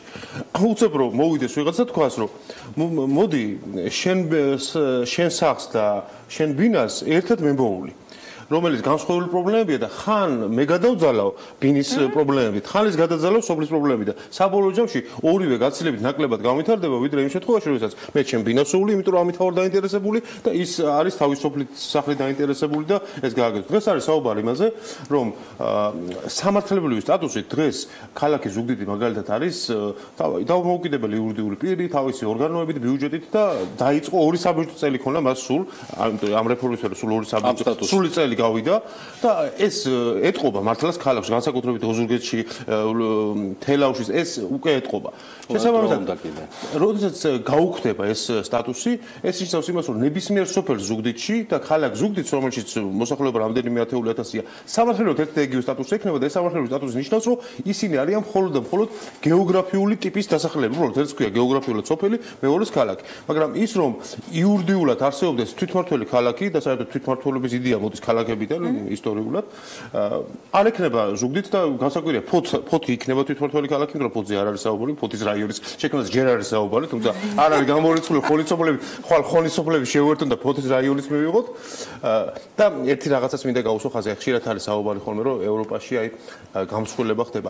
გამსხვილების პრინციპი რა არის? ახლა ავსტრიაში არის 90 კაციანი მუნიციპალიტეტებიც კი და შვეიცარიაში, მაგრამ თავის დატვირთვა აქვს, იმიტომ რომ სწორედ მაღალ თაში რო შენარჩუნდეს მაგისთვის. გამსხვილებაზე იგივე გერმანიაში არის საუბარი, იქ არის საუბარი მინიმუმ 3000-მდე, 5000-მდე რო ავიდეს, რომ რაღაცა მინიმალური სერვისების მიწოდება შეძლოს. ამ ლოგიკით ყაზბეგის სადაც 5000 ნაკლები მოსახლეობაა, დღესვე უნდა შევუერთოთ დუშეთს. აი, უცებ თეორიულად წარმოვიდგინოთ, რომ არ არსებობდეს ყაზბეგის მუნიციპალიტეტი და ყაზბეგი და დანარჩენი სოფლები დუშეთს იყო შეერთებული. დღეს ყაზბეგის მუნიციპალიტეტის ტერიტორია უფრო მეტად პერიფერიული ხო იქნება, გაცილებით ნაკლებად იქნება განვითარებული, ცალკე მუნიციპალიტეტი რო არ იყოს და რო იყოს შეერთებული. ან მაგალითად თერჯოლის მუნიციპალიტეტი რო არსებობს და თერჯოლა იყოს ზესტაფონში შეერთებული, ან გაყოფილი იყოს თქვა ზესტაფონსა და რაღაც სხვა მუნიციპალიტეტი. ხო გაცილებით ნაკლები იქნებოდა განვითარება იქ. დადებითი მხარე არაფერი არ აქვს ამ ცვლილებას? ამ ცვლილებას დადებითი მხარე არაფერი არ აქვს, თუ ტყუილია, როგორ შეიძლება დადებითი ქონდეს? ხდები, ანუ თუ თავარ არგუმენტს კიდიან როგორც ტყუილს, იმას როგორ შეიძლება რაღაც არ უნდა მიიღოს მთავრობამ ამით. უბრალოდ ის რომ მას ექნება ხელში ბერკეტი იმის. პოლიტიკურად წამგებიანი რაც თავარია, იმიტომ რომ ახლა კი საუბრობენ რომ საერთო ბიუჯეტი, ანუ გაერთიანების ბიუჯეტი არ შემცირდება, მაგრამ შეუძლებელია, იმიტომ რომ ეს გათანაბრები ტრანსფერის ფორმულაა და ის ფორმულაში ამცირებს ამას ავტომატურად და ამას შემოდგომაზე მომდევნო თუ ეს გადაწყვეტილება მიიღეს, შემოდგომაზე აი ზუსტად არჩევნების დროს და ბიუჯეტის პროექტები გამოჩნდება, იქვე ნახავენ რომ ჯამური ბიუჯეტი უფრო ნაკლები იქნება, თუ რაღაც განსაკუთრებული манипуляცია დროებით არ გააკეთეს დამტკიცებამდე და შესაბამისად ეს არ იქნება მომგებიანი და მთავარი რა არის? ჩვენ როდესაც ამაზე ვსაუბრობდით, წელიწადნახევრიანი განხილვები იყო, მაშინ თუ გახსოვთ, ჩართული იყო მაშინდელი პრემიერ-მინისტრი ბატონი ბიზნაივანიშვილი, თვითონ უშუალოდ იყო, მრავალსაათიანი განხილვები ქონდა, მთავრობის წარმომადგენლები, საპარლამენტო ფრაქციები, რეგიონებში განხილვები და ძალიან დიდი დისკუსიები იყო და მივედით იქამდე, რომ მოდი ამ პილოტირებით დავიწყოთ და შემდგომ უკვე ეხლა ამ არჩევნებისთვის ჩვენ რო გვესაუბლა, რატომ არ უნდა ქონდეს ანალოგიური სტატუსი ზესტაფონს, ჭიათურას. უფრო მეტიც, გასული წლის შემოდგომას ჭიათურის საკრებულო მიიღო გადაწყვეტილება რომ მას უნდა თვითმმართველი ერთეულის სტატუსი, სრული კანონის დაცვით მთელი დოკუმენტაცია და შუამდგომლობა წარმოადგინა და მთავრობაში შუამდგომლობა არსებობს დღეს, რომ ჭიათურას უნდა ანალოგიური სტატუსის მინიჭება. და ამ დროს მთავრობა ეს არ განიხილა და შემოგთავაზა არსებულების გაუქმება. ანუ სულ რა შეიცვალა? ჩემ ბოლო კითხვა მდგომარეობს შემდეგში. თქვენ ახსენეთ ყოფილი პრემიერ-მინისტრი, თქვენ მას შემდეგაც გააგრძელეთ საქმიანობა და მუშაობა, იყო მოდი ასე ვთქვათ ვექტორი, სადაც ჩანდა ეს რეფორმა როგორ მიდიოდა. ჩვენ დავინახეთ გარკვეული კორექცია სამინისტროში, შეიცვალა მინისტრი, მოადგილეები, სამინისტროში მოსულია ახალი გუნდი, მაგრამ ანუ გარედან ეს სხვა გუნდი არა ხო, მაგის თქმა მინდა რომ მთავრობის ლიდერშიპი ეგრეთ წოდებული, ის შეცვლილი არ არის. ანუ თქვენ ამ ადამიანებთან ერთად იხილავდით ამას ყველაფერს და დღეს მე მირჩევნია რომ თქვენ გელაპარაკოთ მაგალითად იმიტომ რომ ვიცი თქვენი გაწაფულობა და ცოდნით და უნარები ეკონომიკურ საკითხებზე, ფოთის სპორტზე მაინტერესებდა თქვენი მოსაზრება. მე კიდევ მიწევს თქვენი და საკუთარი დროის დახარჯვა, იმიტომ რომ მაყურებელს ეს თემა აინტერესებს და მინდა კითხვაზე პასუხი. გადაწყვეტილებას ვინც იღებენ ის ადამიანები ჯამში არ შეცვლიან, რა შეიცვალა? მინდა თქვა რომ ეს მარტო ამ სფეროს არ ეხება, ალბათ სხვა სფეროებსაც თუ დავუკვირდებით, თანდათანობით 2014 წლიდან ნენელად დაიწყო, ასე ვთქვათ, იმ კარგი წამოწყებების შებოჭვა ნენელა გარკვეულ მარყუჟებში მოქცევა, რაც დემოკრატიული რაღაცა სიახლე იყო, ასე ვთქვათ, იმ 9 წლიანი გამოცდილების შემდგომ, რაც ნეგატიური გამოცდილება არსებობდა, ბევრი სიახლე რაც დაიწყო, სწორედ 2013-ში დაიწყო, ნაწილობრივ 14-ში და 14-დან უკვე 2015 წლის დასაწყისიდან ნენელა დაიწყო, ასე ვთქვათ, ბევრმა თემებმა ზოგმა უკან დაბრუნება და რევერსი, ზოგან, ასე ვთქვათ, უფრო ცენტრალიზაციისკენ, დემოკრატიის ხარისხის შემცირებისკენ, ბევრი ნაბიჯები გადაიდგა თანდათანობით და შესაბამისად ამის გამოძახილია ესეც ეს კონკრეტული საკითხი ამის გამოძახილია. მინდა ვთქვა, რომ ხლა ეს ჩვენ კარგად გუნდა დავაკვირდეთ, რომ ეს არ არის მარტო თვითმმართველობის თემა, ეს არის სივცითი მოწყობის ურბანული განვითარების თემა და აგერ აი 4 პუნქტიან გეგმაზე როცა არის საუბარი, ხო, იმ 4 პუნქტში სივცითი მოწყობაზეა საუბარი და სივცითი მოწყობა აღიქმება როგორც ტრასების, აეროპორტების და პორტების აშენება. სინამდვილეში სივცითი მოწყობა ნებისმიერ ქვეყანაში იწყება სოფელში ურბანული დასახლების და ამზონების გამოყოფით, იქ დაგეგმარებით, მერე ცოტა უფრო დიდ რეგიონში, მერე ფედერალურ დონეზე ან ცენტრალურ დონეზე და ასე შემდეგ. იდეაში სივცითი მოწყობა გაცილებით უფრო ახლო კავშირშია თვითმმართველობასთან და ურბანულ განვითარებასთან, ვიდრე ტრასების მშენებლობასთან. ანუ ის არის ერთ-ერთი კომპონენტი. სამწუხაროდ არასწორი აღქმები, არასწორი პრიორიტეტები, რომელსაც აქვს თავისი ფუნდამენტური გარკვეული ალბათ იდეოლოგიური საფუძვლები და ამით ჩვენი ეკონომიკური პოლიტიკა, ასე ვთქვათ, შეუქცევადად უახლოვდება იმ ეგრეთ წოდებული 9 წლიანი პერიოდის ეკონომიკურ პოლიტიკას. ანუ პრიორიტეტები და აქცენტები უახლოვდება და შესაბამისად ეს აისახება იმასაც, რომ რა საჭიროა დღეს ზედმეტი დემოკრატია და ის რომ თვითმმართველობაში, როცა ჩვენთვის თავარი ამოცანა არის ეკონომიკური და ის ხდება და ფინანსების დაზოგვის მიმართულებით ეს არგუმენტი. ეს არგუმენტი აქ არის, რომ მან დაზოგვის ათეულობით მილიონის დაზოგვა შეიძლება აბსოლუტურად უმტკივნეულა და ის კორექცია ელემენტარულად რას თქვენ კი დააკროფ შენ იმ როგორ თქვა სურვილს, რომ რეგიონებად თვითონ იზრუნ მეტი თანხის მოზიდვაზე. მიღმა იმისა, რომ მართლა მიჩვენია იმ თემებზე თენგისთან საუბარი, რაც წეგან ვახსენე და უცებად ამ შანსს გამოვიყალებ მომავალში. გეუბნები პირდაპირ, თავარი კითხვა არის პასუხისგაუცემელი და სამწუხაროდ ეს კითხვა არც ისმის. ხო, რას იგებს ხარ? არა, არც ეგ. აბა გუნდი, ჯგუფი, რომელიც ამაზე იღებდა გადაწყვეტილებას, რეალურად გადაწყვეტილების მიღები ხალხი. შეცვლილი არ არის. მე მივიღე ეს პასუხი და იმიტომ აღარ მაქვს ჩაკითხვა და ამიტომ მადლობა თენგის შერგელაშვილს. იგი ვსტუმრობდა დილიდან საქმიანი დილაში. ჩვენ ახლა მოკლე პაუზაზე გავაკეთე. შემდეგ რაც იქნება სიუჟეტი. ერთი საინტერესო სიუჟეტი უნდა გავუზიაროთ ჩვენ მაყურებელს, ეტაპობრივად ადევნებენ თვალს ისინი საინტერესო პრინციპში წამოწყებას, რომელიც ჯორჯიან ვოთენეთ პაუერს და კოალიცია ბავშვების და ახალგაზრდობის შორის ურთიერთთანამშრომლობას გულისხმობს და უკვე მემორანდუმით არის ის დამოწმებული. თავად ამ მემორანდუმის ფარგლებში კი რამდენიმე ბავშვთა ზრუნვის მომსახურების ცენტრი, მოხუცთა თავშესაფარი და ერთი სასადილო წყლის გადასახადისგან გათავისუფლდა. ამასთან დაკავშირებით ნახოთ ჩვენი რეპორტაჟი. ჯორჯიან ვოთენეთ პაუერი თავის დობილ კომპანიებთან, რუსთავის წყალთან და მცხეთის წყალთან ერთად დღეს კიდევ ერთხელ აკეთებს განაცხადს, რომ არის მაღალი სოციალური პასუხისმგებლობის მქონე კომპანია. კომპანია ჯორჯიან ვოთენეთ პაუერის გადაწყვეტილებით დღეიდან 2 ბავშვთა მცირე საოჯახო ტიპის სახლი, 2 მიუსაფარ ბავშვთა თავშესაფარი, 3 ბავშვთა დღის ცენტრი, მოხუცთა თავშესაფარი და მოხუცთა უფასო სასადილო წყალმომარაგების გადასახადისგან გათავისუფლდა. აღნიშნული შეღავათით 9 დაწესებულება 1 წლის განმავლობაში ისარგებლებს. კოალიცია ბავშვებისა და ახალგაზრდებისთვის და ჯორჯიან ვოთენეთ პაუერს შორის ურთიერთთანამშრომლობის მემორანდუმი უკვე გაფორმდა. მემორანდუმის მიზანი ბიზნესისა და არასამთავრობო ორგანიზაციის ერთობლივი მუშაობით ბავშვებისა და ახალგაზრდების კეთილდღეობის გაუმჯობესებაა. აღნიშნული მემორანდუმი, რომელიც ჩვენ გავაფორმოთ კოალიციასთან ბავშვებისა და ახალგაზრდებისთვის, ითვალისწინებს იმას, რომ კოალიციის წევრი 5 საოჯახო ტიპის მცირე ბავშვთა სახლის წყლის გადასახადი დაფინანსდება ჯორჯიან ვოთენეთ პაუერის და რუსთავის წყლის მიერ. ჩვენ ძალიან გვინდა რომ მაგალითად ვიქცეთ ამ ხრივ, ჩვენ გვინდა რომ მოგბაძონ სხვა კომუნალური კომპანიის წარმომადგენლებმაც, იმიტომ რომ ძალიან დიდი სურვილი გვაქვს, ძალიან გულწრფელი სურვილი გვაქვს, რომ შეუმსუბუქოთ იმ ადამიანებს ყოფა, ვისაც ყველაზე მეტად უჭირს დღეს ჩვენს ქვეყანაში.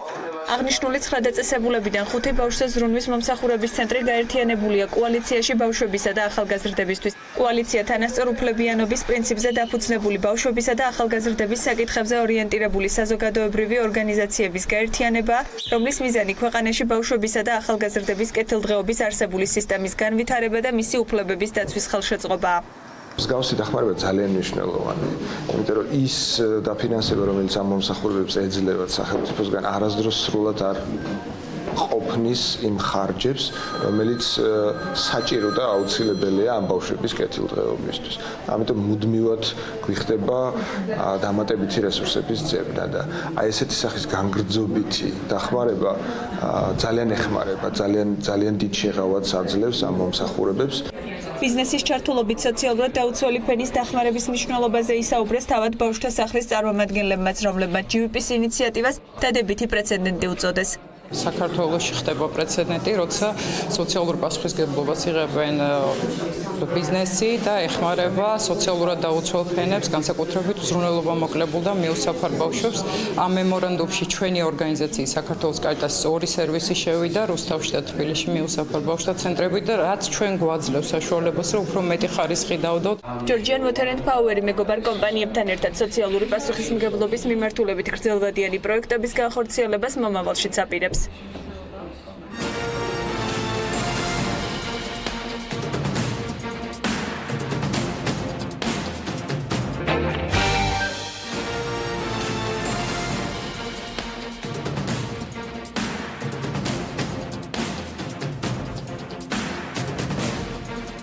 რეკლამის შემდეგ ბიზნეს სიახლეების უკვე მეორე კოლაჟით ბრუნდებით საქმიანი დილის მაყურებლებისათვის. საერთაშორისო სავალუტო ფონდმა საქართველოს 2017 წლის ეკონომიკური ზრდის პროგნოზი არ შეცვალა და 3.9%-იან მაჩვენებელზე შეინარჩუნა. IMF-მა პრეზენტაცია გამართა და როგორც ფონდის მუდმივ მოქმედმა წარმომადგენელმა საქართველოში ფრანსუა პეშჩომ განაცხადა, 2018 წელს ფონდის საქართველოში 4%-იან ეკონომიკური ზრდა ასალოდებოდა.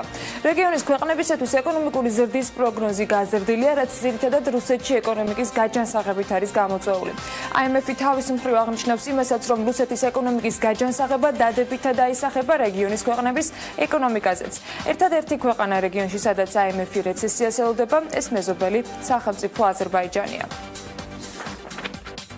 საქართველოში 2017 წელს 3.5%-იან ეკონომიკურ ზრდას ველოდებით. 2018 წლისთვის კი პროგნოზი 4%-ია. ჩვენ გლობალური ეკონომიკური ზრდის პროგნოზი გავზარდეთ. ამით სარგებლობას ვურჩევთ როგორც საქართველოს, ასევე მსოფლიოს სხვა ქვეყნებსაც. საქართველოში ეკონომიკური ზრდის მთავარი განმაპირობებელი არის ინვესტიციები, როგორც ადგილობრივი, ასევე უცხოური. ქვეყანაში შიდა მოხმარება იზრდება, ექსპორტის მაჩვენებლები უკეთესობისკენ მიდის. ასევე იზრდება ფულადი გადმორიცხვები და ქვეყანაში ტურისტების რაოდენობა. ესაა ის პოზიტიური ნიშნები, რაც საქართველოში ხდება. ამჯერად უნდა მოწესრიგდეს ფისკალური რისკები, ამისთვის ქვეყანაში ნაბიჯები უკვე იდგმება. თბილისის შემოვლითი რკინიგზის განხორციელებისათვის მომზადებულ ორ ვარიანტს შორის კი საქართველოს მთავრობა არჩევანს სავარაუდოდ თვის ბოლოს გააკეთებს. საქართველოს რკინიგზაში ამასთან დაკავშირებით საქმის კურსს მიაწოდეს ინფორმაცია. ბოლო გადაწყვეტილებას მთავრობა სწორედ რკინიგზის და თბილისის მერის ხელმძღვანელობასთან ერთად მიიღებს.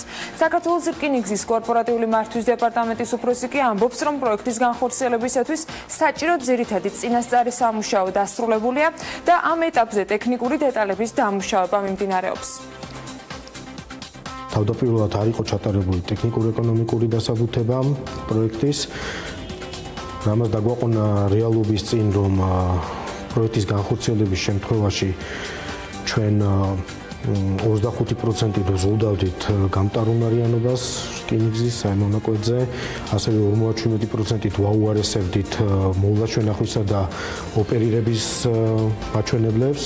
რაც ხადია არ მოდის თანხმობაში არც ერთ ინფრასტრუქტურულ პროექტთან. შეირჩა ორი ძირითადი სცენარი, უბრალოდ სანამ საბოლოოდ გულისხმობ მაისის ბოლომდე ალბათ უკვე ჩვენ მივიღებთ საბოლოო გადაწყვეტილებას. ეხლა დამუშავების ტექნიკური დეტალების დამუშავების პროცესი მიმდინარეობს, რომელიც მაისის ბოლოს ისევ და ისევ ქალაქის გენერალურ გეგმასთან თანხმდრაში ერთობლივებას უნდა განვიხილოთ და დასრულდება. რაც შეეხება თავად პროექტის ხარჯებს, როგორც ცნობილია, მისი სრული ღირებულება 300 მილიონი დოლარია, სადაც დაახლოებით 210 მილიონი 2012 წლამდეა დახარჯული. ამ საკითხზე რკინიგზაში განმარტავენ იმასაც, რომ პროექტის დასრულება დარჩენილ 90 მილიონზე მძვირი დაждდება. ინვესტიციის გაზრდის საშუალება უბრალოდ მოგესალმება ჩვენ ქვეყანაში არ არის ესე მარტივი. ანუ არსებული ინვესტიციით დაახლოებით იგივე ფარგლებში უნდა მიიღო გაუმჯობესებული პროექტი. ეს ძალიან რთულია გასაკეთებლად. ხვდებით? მაგრამ არარეალური არ არის, პირიქით ეს გზა ჩვენ მოვნახეთ. ამისთვის ჩვენ გამოუშვით ლონდონის საფონდო ბირჟაზე ევროობლიგაციები 500 მილიონი დოლარის. ჩვენი მიდგომა არის, რომ ამ ინფრასტრუქტურული პროექტების დაფინანსება უნდა მოხდეს, როგორც იყო გათვალისწინებული, ამ წყაროებით. ანუ ამის ზევით ჩვენ უბრალოდ რკინიგზას თავისი ვალდებულებები აქვს კრედიტორებთან, უბრალოდ ვერ გასცდება მას. კომპანია City ინსტიტუტი თბილისის გენერალურ გეგმას კი თბილისის მერიას 5 ივნის წარუდგენს საქმის კურს გენერალურ გეგმაზე მომუშავე კომპანიის წარმომადგენელმა მიაწოდა ამის შესახებ ინფორმაცია. მამუკა სალქოძე ამბობს, რომ გენერალური გეგმა თბილისის მერიის სამსახურებთან ერთად განიხილეს და მათგან გარკვეული შენიშვნები და რეკომენდაციები უკვე მიიღეს.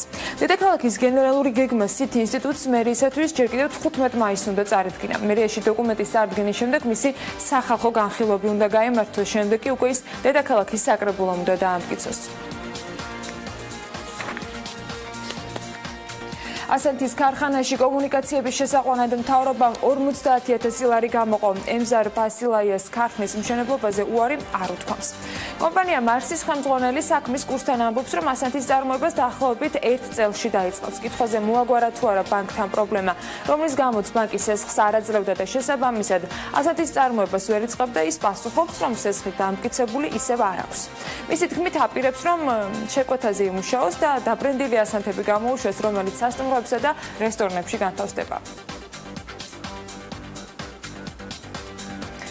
ხონის მუნიციპალიტეტში კაკლოვანი კულტურების გადამამუშავებელი საწარმო შეიქმნება. საქართველოს მთავრობამ რენატუს ჯგუფს სოფელ ივანდიტში 10,833 კვადრატული მეტრის არასასოფლო სამეურნეო დანიშნულების მიწის ნაკვეთი 54,000 ლარად მიყიდა.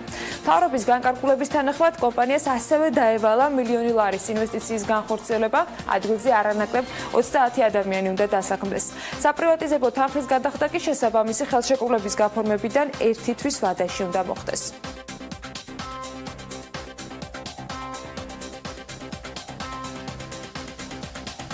პარასკევია, ეს ბიზნესი ახლების მეორე კოლაჟი იყო. ნახოთ როგორ იქნება უქმეებზე ამინდის პროგნოზი, რა გველოდება წინ შაბათ-კვირას და შემდეგ რეკლამის გასვლის შემდეგვე დავბრუნდებით ელენე ჩომახიძის საინტერესო რუბრიკით, ვისაუბრებთ 94 მუხლის კონსტიტუციიდან შესაძლო ამოღებაზე.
რეკლამის შემდეგ საქმიანი დილით დაბრუნდით კვლავ პირდაპირ ეთერში გიყურებთ პირველზე და გვისმენთ ჩვენი პარტნიორი რადიოების ერეთის და თბილისის საშუალებით. საინტერესო თემაზე უნდა გავაგრძელოთ საუბარი სამართლის რუბრიკაში. დარჩება თუ არა ძალაში 2010 წელს გაკეთებული ჩანაწერი კონსტიტუციაში, რომლის მიხედვითაც გადასახადის ახალი სახის გადახდის შემოღება ან არსებულზე ზედაზღვარის გაზრდა რეფერენდუმის გარეშე შეუძლებელია უვადოთ. საქმიანი დილას მაყურებლების საკონსტიტუციო კომისიის მუშაობის დაწყების პირველივე დღიდან და ამ საკითხის განხილვის დაწყების დღიდანვე საქმის გულში არიან, რა შედეგები ან არგუმენტებია მის გარშემო, თუმცა თავდაპირველად პოლიტიკურმა პარტიებმა საკითხს ყურადღება ნაკლებად მიაქციეს. სახალხო განხილვების შემდეგ კი საკითხი აშკარად კიდევ უფრო გააქტიურდა. ჩვენ კიდევ ერთხელ ვუბრუნდებით თემას და ნელენე ჩომახიძის სამართლის რუბრიკაში სწორედ 94 მუხლის შესაძლო ამოღებაზე იქნება მსჯელობა. ელენე დილა მშვიდობის მივესალმები ჩვენს მრავალრიცხოვან სტუმრებს. დილა მშვიდობის ანა მივესალმები მეც მაყურებლებს. სოციალ-დემოკრატებმა რამდენიმე თვის წინ გაჟღერეს ინიციატივა კონსტიტუციიდან 94 მუხლისა და ეკონომიკური თავისუფლების აქტის ორგანული კანონის გაუქმების შესახებ. 94 მუხლის თანახმად ახალი გადასახადების შემოღება ან გაზრდა 3 წელზე მეტი ვადით მხოლოდ მთავრობის მიერ ინიცირებული რეფერენდუმის საფუძველზე არის შესაძლებელი. განახლებულ კონსტიტუციაზე მომუშავე საკონსტიტუციო კომისიამ ახალი კონსტიტუციის პროექტში გადასახადების შესახებ 94 მუხლი უცვლელად დატოვა. სწორედ აღინიშნა, რომ თემა სახალხო განხილვებზე კიდევ უფრო მეტად გააქტიურდა. ამავე დროს სოციალ-დემოკრატები ანონსებენ, რომ პარლამენტში კონსტიტუციის პროექტის პირველი და მეორე მოსმენისას კონსტიტუციიდან ახალი გადასახადების დასაწესებლად რეფერენდუმის აუცილებლობის შესახებ მუხლის ამოღების საკითხს კვლავ დააყენებენ. რას მოგვიტანს ცვლილებები, შეეხებათ თუ არა ეს ჩვეულებრივ ადამიანებს და საერთოდ რა თანასწორობაზეა საუბარი და რას გულისხმობს აღნიშნული ცვლილება? ახლა ჩვენ სტუმრებთან ერთად ვისაუბრებთ და მიმოვიხილავთ ამ თემას. მოძრაობა თავისუფლებისთვის ევროპული საქართველოს წევრი ბატონი ზურაბ ჭიაბერაშვილი, ასევე ეკონომისტი ირაკლი ყიფიანი და პრეზიდენტის ეკონომიკური მრჩეველი მაია მელიქიძე იქნებიან ჩვენთან ერთად. მოგესალმებით, ძალიან დიდი მადლობა იმისთვის, რომ ხართ დილიდან საქმიანად და ხართ ჩვენთან ერთად, იმიტომ რომ ამ თემაზე ვისაუბროთ. პირველი შეკითხვა მექნება ქალბატონ მაიასთან. დილა მშვიდობის ქალბატონო მაია, კიდევ ერთხელ გესმით თუ არა ჩვენი ხმა? დილა მშვიდობის, დიახ, მესმის. მოგესალმებით, მივესალმებით ტელემაყურებელს. ქალბატონო მაია, ძალიან საინტერესოა კონსტიტუციიდან 94 მუხლის, ანუ ეკონომიკური თავისუფლების აქტის ამოღებასთან დაკავშირებით პრეზიდენტის მოსაზრება. პირველ რიგში თქვენგან გვაინტერესებს, აქვს თუ არა ბატონ გიორგის მარგველაშვილს აღნიშნულ საკითხთან დაკავშირებით ჩამოყალიბებული პოზიცია უკვე და როგორია ის, თუ შეიძლება რომ გაგვაცნოთ ჩვენც და მაყურებელსაც. იმისათვის რომ ასე ვთქვათ, უფრო ნათელი მოვფინოთ ახლა ეკონომიკური თავისუფლების აქტის არს, მოდით ავხსნის საზოგადოებისთვის, რომ უფრო გასაგები იყოს. ეკონომიკური თავისუფლების აქტი ემყარება ვაშინგტონის კონსენსუსს, სადაც მოცემული არის ეკონომიკური პოლიტიკის 10 რეკომენდაცია. ამ რეკომენდაციებით ხელმძღვანელობს ძალიან ბევრი განვითარებული ქვეყანა და ამ რეკომენდაციებიდან არის წამოღებული სწორედაც ეკონომიკური თავისუფლების აქტის ძალიან ბევრი მნიშვნელოვანი პოსტულატი. თუმცა აქ არის ასევე ჩადებული ასე ვთქვათ გადასახადებთან მიმართებაში რეფერენდუმის ჩატარების საკითხი.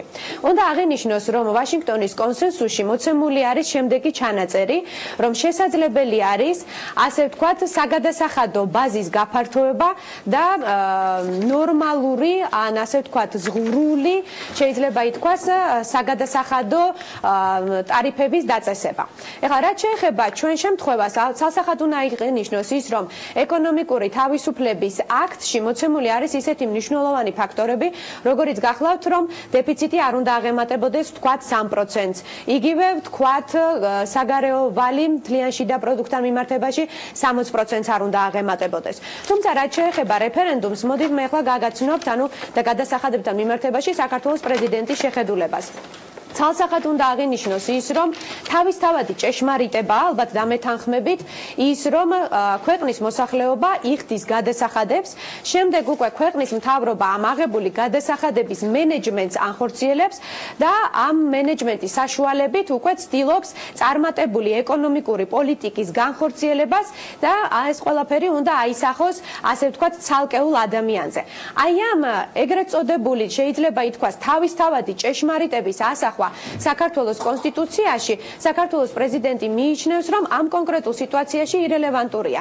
რადგანაც ქვეყნის მთავრობის ცალსახად დისკრეციაა ის, რომ იმუშაოს, ასე ვთქვათ, საგადასახადო საკითხებზე, ზუსტად ეკონომიკური პოლიტიკის და ეკონომიკური სიტუაციის ადეკვატური შეფასების შესაბამისად, ფისკალური პარამეტრებიდან გამომდინარე და ეს გახლავთ ის გეგმა, რომელიც მან უნდა განახორციელოს, ანუ ქვეყნის მთავრობამ და ეს ყველაფერი უნდა აისახოს ცალსახად ცალკეული მოქალაქის კეთილდღეობაზე. ეკონომიკური თავისუფლების აქტში მოცემულ პოსტულატებს აქვს როგორც შეიძლება ითქვას ეკონომიკური დატვირთვა, ასევე პოლიტიკური დატვირთვა. როდესაც კონკრეტული პოლიტიკოსი ვთქვათ იძლევა გარკვეულ დაპირებას იმასთან მიმართებაში, რომ განახორციელებს ძალიან ბევრ წარმატებულ რეფორმას, იგივე ინფრასტრუქტურული პროექტების თვალსაზრისით, ეს ყველაფერი წარმოუდგენელია, ასე ვთქვათ, ფინანსური მხარდაჭერის და ფინანსური რესურსების გარეშე. გასაგებია, ხალხო, ახლა იმისათვის რომ მივიჩნევთ, რომ იმისათვის რომ სხვადასხვა აზრი მოვისმინოთ და ასევე მოვისმინოთ ბატონ ზურაბს და ბატონ ირაკლის, თუ რას ფიქრობენ ამ საკითხთან დაკავშირებით, თუ შეიძლება რამდენიმე შეკითხვა მექნება მასთანაც და აუცილებლად დაგიბრუნდებით. ბატონო ზურაბ, ძალიან საინტერესოა, მე ერთი დამატება მინდა გავაკეთო, ესე რომ ვთქვათ, რამდენიმე დღის წინ მინდა მაყურებელსაც შევახსენო, რომ რამდენიმე დღის წინ ბატონ ირაკლი კობახიძე საუბრობდა იმაზე, რომ 94 მუხლის ამოღების საკითხი დღის წესრიგში დადგა რეალურად, იმიტომ რომ აქ ეს ეხება ესე რომ ვთქვათ ერთი მხრივ საპარლამენტო სუვერენიტეტს და მეორე მხრივ აქ საუბარი იყო მართლობითი კუთხით და იურიდიული კუთხით არსებულ ესე რომ ვთქვათ ასპექტებზე ამ საკითხის ირგვლივ. თქვენ რამდენად თვლით, რომ ასევე იგი ამბობდა, რომ საგადასახადო და საბიუჯეტო პოლიტიკის განსაზღვრაში რეალურად განსაზღვრას ეს აფერხებს პარლამენტის მხრიდან და მთავრობის მხრიდან. თქვენ რამდენად თვლით, რომ აქ საქმე გვაქვს საერთოდ საპარლამენტო სუვერენიტეტთან და რამდენად იზღუდება ეს საკითხი ესე რომ ვთქვათ ამ მუხლის არსებობით კონსტიტუციაში. მოგესალმებით, მესალმები მაყურებელს. პირველ რიგში ვიტყვი, თუ რა არის კონსტიტუცია. კონსტიტუცია ეს არის ჩვენი უფლებების ჩამონათვალი, რომელსაც ვერ შეეხება მთავრობა, რომელსაც გარკვეულ უფლებამოსილებებს გადავცემთ იმისათვის, რომ თქვათ წესრიგი იყოს, თავდაცვაზე იზრუნოს და ასე შემდეგ. და იმავდროულად კონსტიტუციაში იწერება ხოლმე მუხლები, რომ მთავრობას რო ძალიან არ გაუვიდეს თავს, მთავრობა უნდა შევზღუდოთ და ამიტომაც ვამბობთ, რომ მთავრობა ვერ შეეხება მაგალითად სიტყვის თავისუფლებას, მთავრობა ვერ შეეხება სხვა უფლებებს და ასე შემდეგ. და მე ვსვავ ძალიან მარტივ შეკითხვას. თუ ჩვენ მთავრობას ვზღუდავთ იმაში, რომ არ შემოიჭრას უკანონოდ პოლიცია ჩემს სახლში, უკანონოდ არ მომისმინონ. რატომ არ უნდა შევზღუდოთ მთავრობა იმაში, თუ რამდენად ჩამიყოფს ჯიბეში ხელს მთავრობა და ამომაცლის ჩემი შემოსავლიდან გადასახადების სახით ფულს. იმიტომ რომ თუ მთავრობას ამაში არ შევზღუდავთ, მაშინ მთავრობა და ბიუროკრატია ყოველთვის მიდრეკილია, რაც შეიძლება ღრმად ჩაყოს ხელი ხალხის ჯიბეში და ამოაცალოს მეტი ფული, იმიტომ რომ მათ გონიათ რომ ისინი მათ უკეთესად იციან ეს ფული როგორ დახარჯონ, ვიდრე იცის თვითონ ადამიანმა და ამის ძალიან კონკრეტულ მაგალითს მოგიყვანთ, როგორც კი წარმოეშვა ეხლა დეფიციტი მთავრობას გასულ წელს, მათ რასაც არ კრძალავს კონსტიტუციის 94 მუხლი, ეს არის აქციზის გაზრდა, მიადგნენ ეგრევე აქციის საწვავზე, გაზარდეს ესე იგი საწვავზე, ანუ ბენზინზე და დიზელზე და გაზზე აქციზი და ეს არის ნათელი მაგალითი, როდესაც მათ ხალხს ღრმად ჩაუყვეს ჯიბეში ხელი, ამოაცალეს მეტი ფული და რის შედეგადაც არა მარტო გაძვირდა ბენზინი და დიზელი, გაძვირდა ყველა პროდუქტი და ხალხს, როდესაც შემოსავლები აკლდება, გაეზარდა ხარჯი. ამიტომ ყველა მთავრობა მიდრეკილია და ამუხს თუ ჩვენ მოვშლით, მაშინ ისინი გაზრდიან საშემოსავლოსაც და ეხლა მოდით მასწავლებლის კუთხიდან შევხედოთ ძალიან მოკლედ. მასწავლებელს აქვს 500 ლარი ხელფასი, საიდანაც 100 ლარი საშემოსავლოს სახით რჩება ბიუჯეტს და ხელზე იღებს 400 ლარს.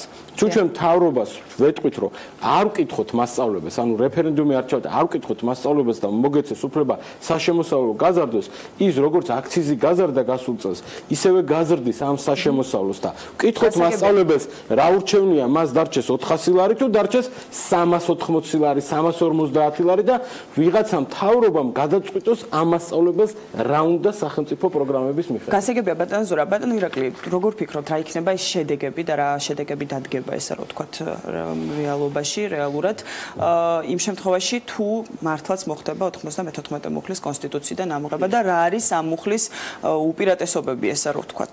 და რატომ არის აუცილებელი ამ მუხლის არსებობა. ჩანაწერი კონსტიტუციაში პირდაპირ მინდა ამას ხაზი გაუსვა და რამდენიმე ეკონომიკური დატვირთვაც მინდა ვახსენო.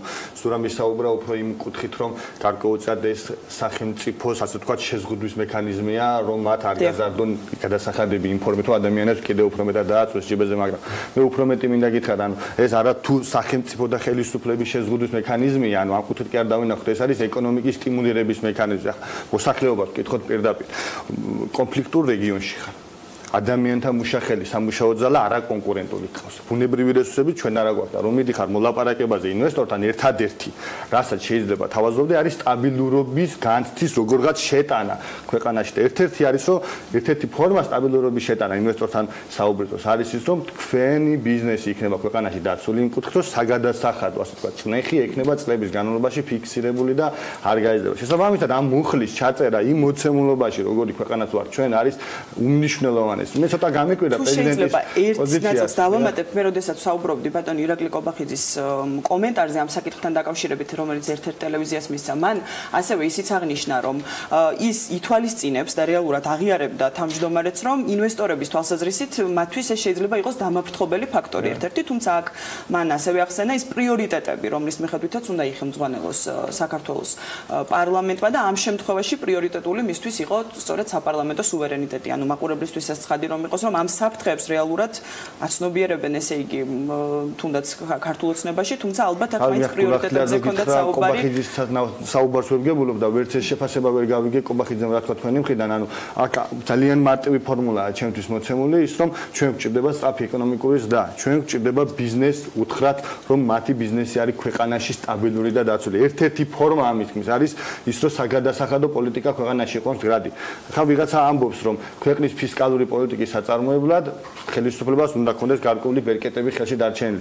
ეს არ ზღუდავს ხელისუფლების ფუნქციებს, რადგან მათ აქვს საშუალება თუნდაც 3 წლის განმავლობაში გადასახადების ზრდის მექანიზმით ისარგებლონ. მაგრამ ამასაც თავი დავანებოთ. მეორე უმთავრესი მექანიზმი, რაც ორიენტირებული უნდა იყოს ხელისუფლება, ეს არის ფისკალურ ნაწილში ხარჯების შემცირება. ეხლა მოდი მოსახლეობას ჩვენ უთხრათ, რომ იცით რა, მე თქვენი ჯიბიდან ვაპირებ, ან შეიძლება დავაპირო თანხის ამოღება იმ ფონზე, როდესაც მილიონები იფლანგება და 1000 კორუფციული სქემები და 1000 ასე ვთქვათ ფაქტები ვლინდება მით უმეტეს ბოლო პერიოდში. შესაბამისად, ეს მექანიზმები ხელისუფლებას აქვს უფრო მეტად ფოკუსირებული იყოს ხარჯების ოპტიმიზებაზე, რომ არ დაჭირდეს მეტი თანხების ამოღება ეკონომიკიდან, იმიტომ რომ ეკონომიკას დღეს ჩვენი მართლაც ძალიან მწირი ბიუჯეტი, რამდენიმე კაპიკიანი ბიუჯეტი რო შეადარო, ასე ვთქვათ, სოფლიო ეკონომიკას, ეს ვერ მოახდენს სწორ ეკონომიკურ სტიმულებს. სწორ ეკონომიკურ სტიმულს მოახდენს უცხოეთიდან შემოსული ინვესტიციები და ეს არის კარგი სასაუბრო ფორმა, როდესაც კონსტიტუციით იცავდა ერთს მინდა ხაზი გავსვა. ესეთი არგუმენტიც მესმის, რომ დამისახელეთ ქვეყნები, სადაც გავსი ტიპის პრაქტიკები არსებობს. არ გვაინტერესებს ბატონო სხვა ქვეყნებში რა პრაქტიკები არსებობს, ჩვენი კონკურენტული უპირატესობაა ის, რომ ჩვენ გვიწერია კონსტიტუციაში ეს. თუ სხვაგან არ არსებობს და ჩვენ თავაზობთ ამას დამატებით ინვესტორებს, ეს უნდა გიხაროდეთ ქვედალოცილება და პირიქით უკეთესი არის ინვესტორის. შესაბამისად, მე მიმაჩნია, რომ გზა, რომელიც გადის სწრაფი ეკონომიკური ზრდის მიმართულებით, არის უალტერნატივო. ბატონო, აუცილებლად დაგამატებინებთ, უბრალოდ ქალბატონ მაიასთან ექნება ბოლოს შეკითხვა პრინციპში. ქალბატონო მაია, როგორია შემდგომი ქმედებები საქართველოს პრეზიდენტის, როგორც ვიცით, ის აქტიურად იყო ჩართული საჯარო განხილვებშიც აღნიშნული საკონსტიტუციო პროექტის და როგორ რას აპირებს ბატონი გიორგი მარგველაშვილი ამ საკითხთან დაკავშირებით, რაც ეხება კონსტიტუციის 94 მუხლს?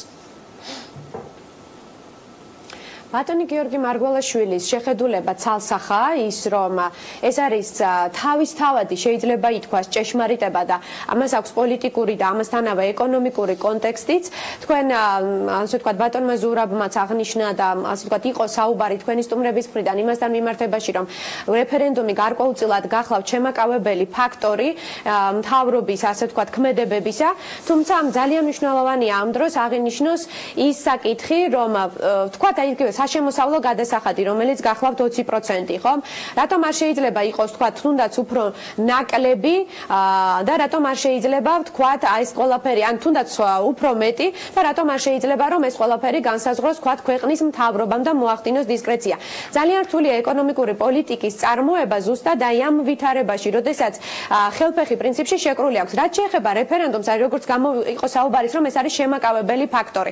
მე ვიტყოდი, გაცილებით უფრო შემაკავებელი ფაქტორი იქნება საზოგადოების მხრიდან ის თუ მოხდება ძალიან მკაცრი გამჭირვალე წარმოება იმისა თუ რაში ხარჯავს მთავრობა თანხებს და მიღებული ასე ვთქვათ ბიუჯეტში არსებულ თანხებს და ამას გააკონტროლებს ქვეყნის სამოქალაქო საზოგადოება. რაში დაიხარჯა კონკრეტული თანხა, რას მოხმარდა? კითხვა მაქვს, ფისკალური პოლიტიკის მიმართულებით, აი რატო თვლით, რომ რაიმე ტიპის ფისკალური პოლიტიკის წარმოებაში შეუშლის ხელისუფლებას, ხელს გავს მუხლის არსებობა. ბიუჯეტში ხო გვინდა ჩვენ ვიღაცა რომ თანხა გადაიხადოს. თანხას ვინ იხდის? მე არ ვიხდი და ინვესტორი არ იხდის, რომელიც ეკონომიკაში თანხას ძებს. თუ იმენ ინვესტორს ეტყვი რომ იცი რა 20%-ის მაგივრად გექნება 30%. ან უბრალოდ არ ვიცი ხო რამდენი გექნება, როგორ ხასიათზე გავიგვიძებ, დაუშვათ როგორც აქციის გადასახადები. საერთოდ ხო აღარ შემოვა ეს თანხა. არ უნდა ითქვას რომ 30% იქნება.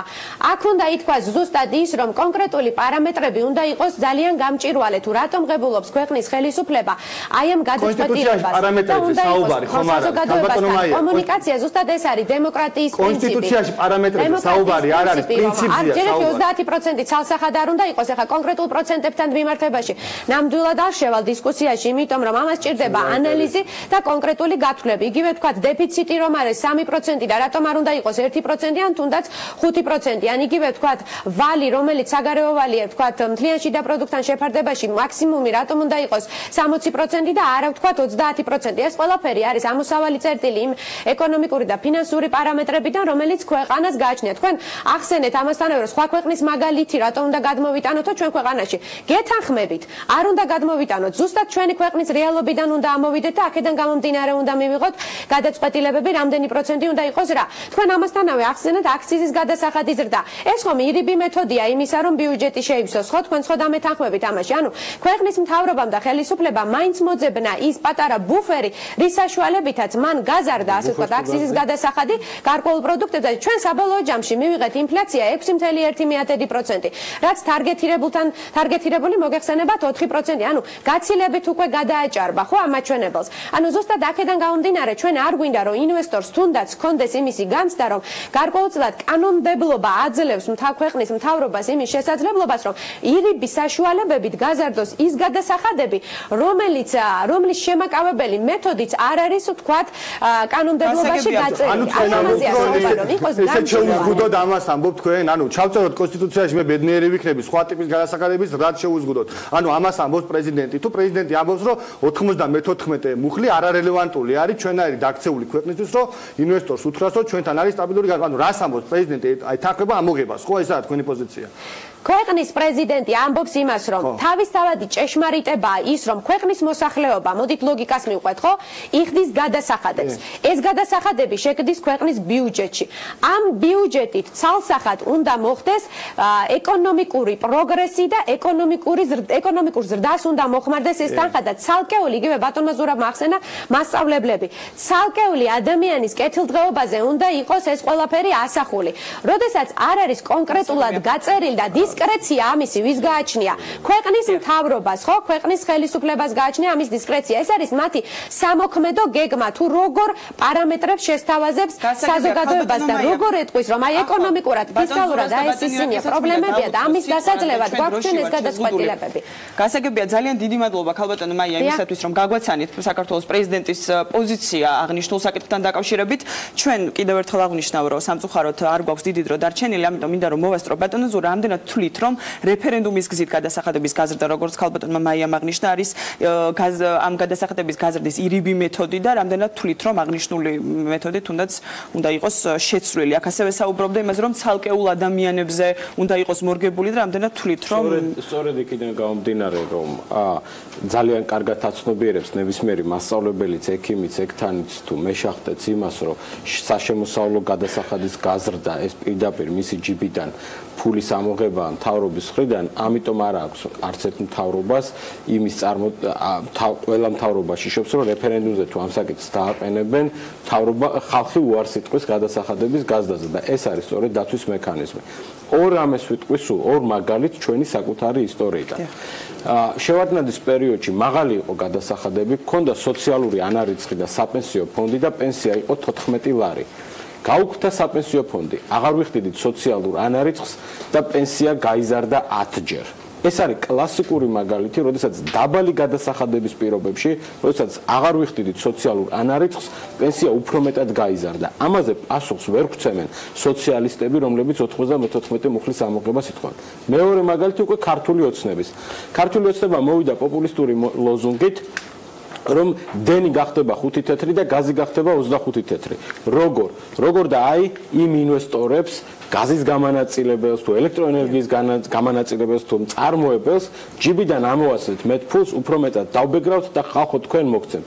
რა გამოიწვია ამან? ამან გამოიწვია ენერგეტიკულ სექტორში ინვესტიციების კლებამ, წარმოების შეზღუდვამ და შესაბამისად საბოლოო ჯამში აი პირველი წლის აღტაცებამ რომ გაუარა ხალხს, აღმოჩნდა რომ დენიც გასაძვირებელი გახდა, ეხლა ლაპარაკია გაზის გაძვირებაზე.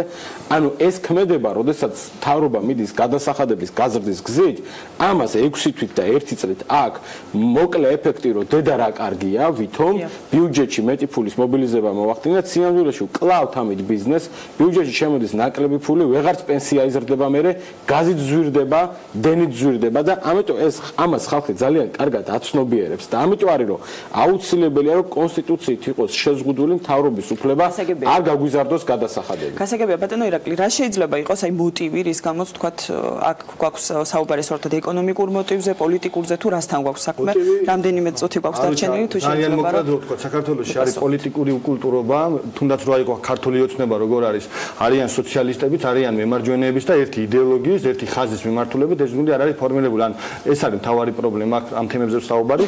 პრეზიდენტის პოზიციაც არის რადიკალურად მიუღებელი, პირდაპირ მინდა თქვა და ეს არის ძალიან მცდარი პოზიცია. ფაქტობრივად რა თქვა პრეზიდენტის მრჩეველმა ახლა ტელევიზორით თქვა რომ ხელისუფლებას აქვს გაცილებით უფრო მეტი ფუნქცია რომ ეკონომიკის სტიმულირება მოვახდინოთ, ვიდრე სწორი მოლოდინებს აქვს გაცილებით უფრო მეტი ფუნქცია ეკონომიკაში რომ მეტად დავაჯიროთ ვიღაცა რომ თანხა ჩადოს ეკონომიკაში. ორი რადიკალურად განსხვავებული მიდგომაა და ახლა აღმოვაჩინა რომ პრეზიდენტი ყოლია ხმა სოციალისტი, რადგან სწორედ ამ მიდგომებს ეფუძნება მისი ფაქტობრივად მსჯელობა.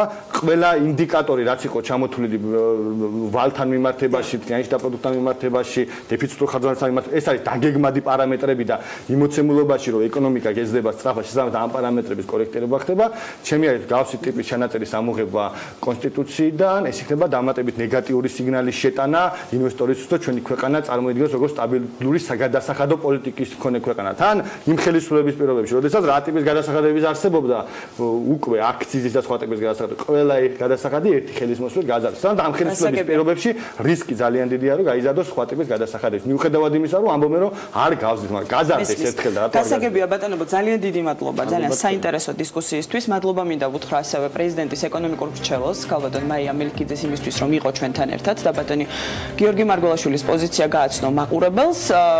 თვითონ ამ საკითხთან დაკავშირებით რაც ეხება 94 მუხლის ამოღებას კონსტიტუციიდან და ამ საკონსტიტუციო ცვლილებას, თავად პარლამენტის თავმჯდომარის პოზიცია ასევე რამდენიმე დღის წინ გაკეთებულ ინტერვიუში იყო ასეთი, რომ თუ აღნიშნული მუხლი საერთოდ არ იქნებოდა კონსტიტუციაში, რეალურად არავინ არ მოითხოვდა ამ მუხლის დამატებას და უბრალოდ ახლა ამიტომ დადგა დღის წესრიგში, ესე რომ ვთქვათ, ამ საკითხის გადარჩევა. თუ რა გადაწყვეტილებას მიიღებს საბოლოო საკონსტიტუციო კომისია ამ საკითხთან დაკავშირებით ჯერჯერობით უცნობია, საჯარო განხილვები დასრულდა, ახლა ველოდებით ვენეციის კომისიის დასკვნას.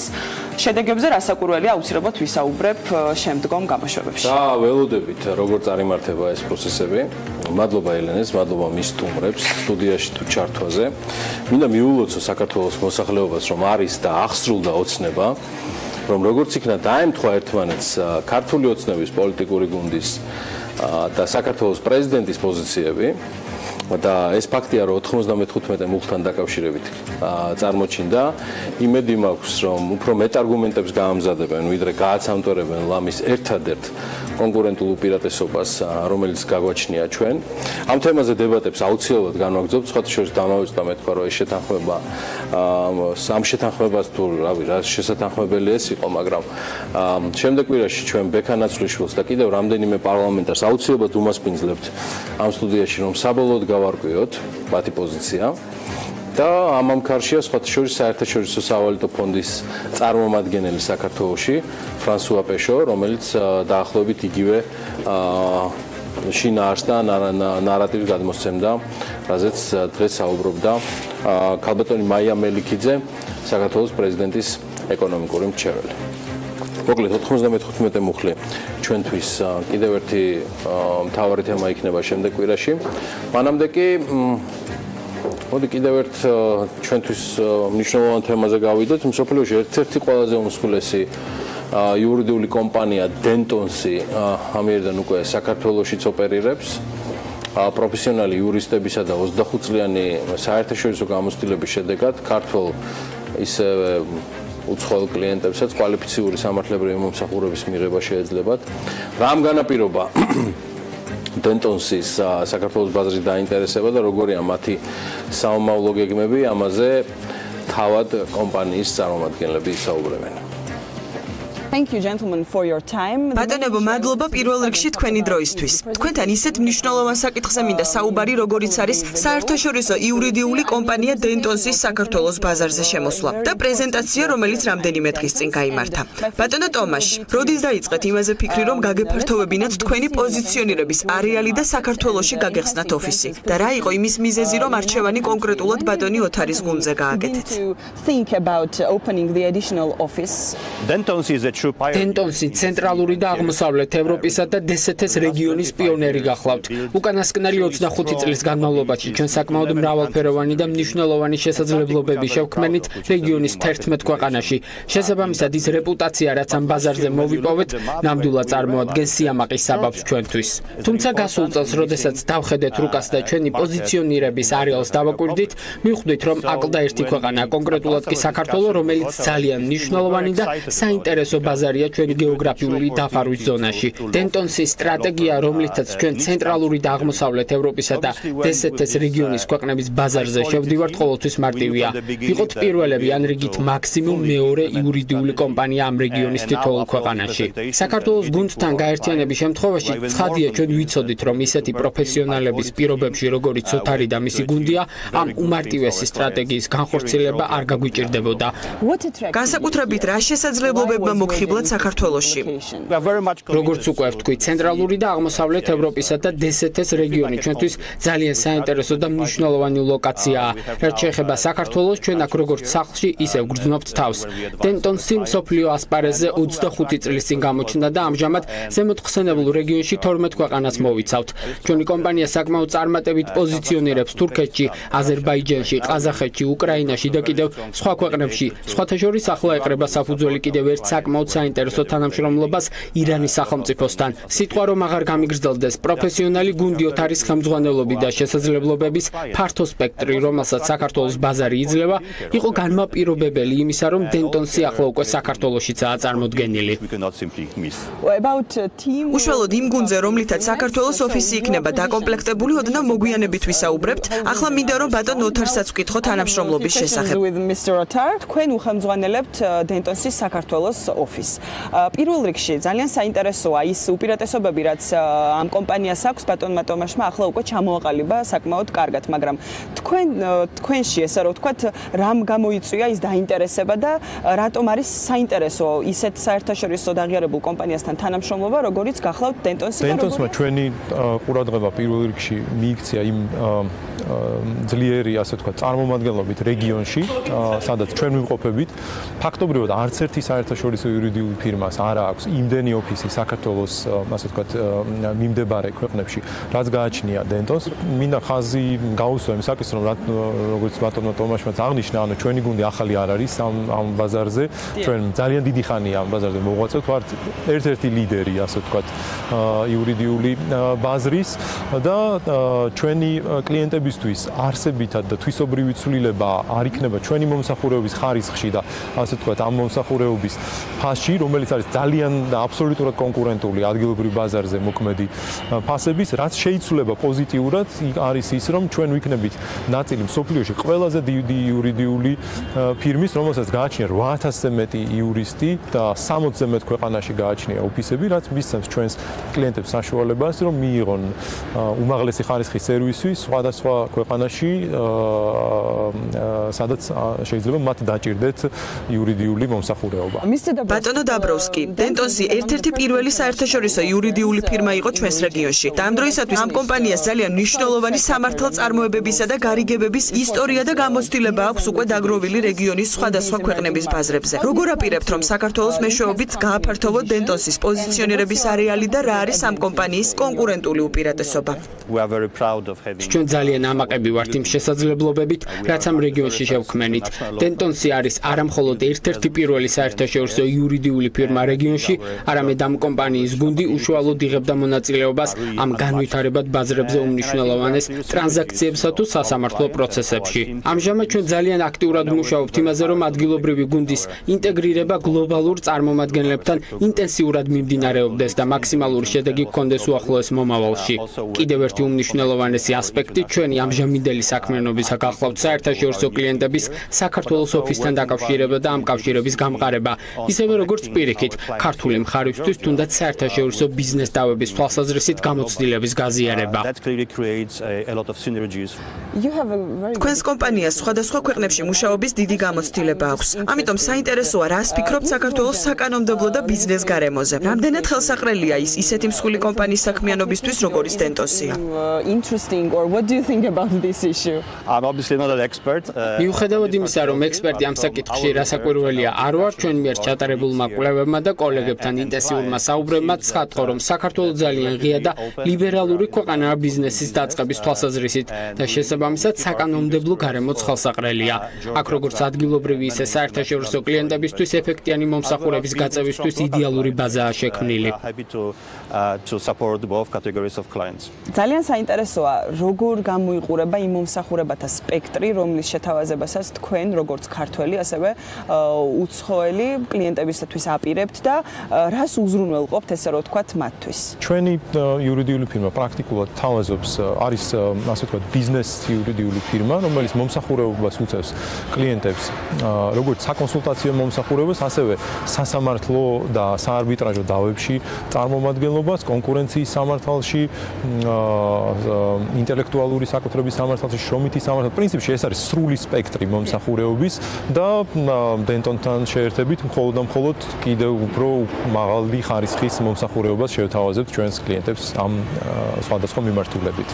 თქვენი აზრით, ბატონო ნოთარ, რა გავლენას მოახდენს დენტონსის საქართველოს ბაზარზე შემოსვლა და თქვენთან ერთად ეს როგორც შერწყმა თქვენს გუნდთან მის საერთაშორისო კლიენტებთან ურთიერთობაზე და მათთვის გაწეულ მომსახურებაზე, ასე რომ ვთქვათ.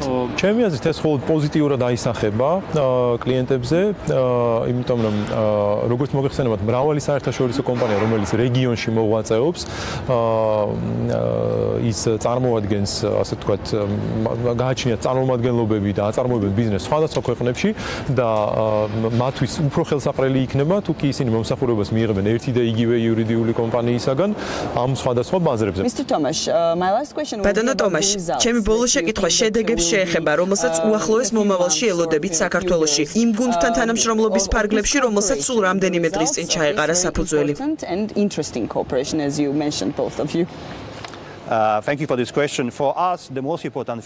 ჩვენთვის ახლა ყველაზე მეტად პრიორიტეტული და მნიშვნელოვანია ჩვენი გუნდის ქართულ მხარესთან ეფექტიანი ინტეგრაცია, რადგან ადამიანები, რომლებსაც ჩვენ კომპანიაში ვაერთიანებთ, ჩვენი ყველაზე დიდი აქტივი და კაპიტალია.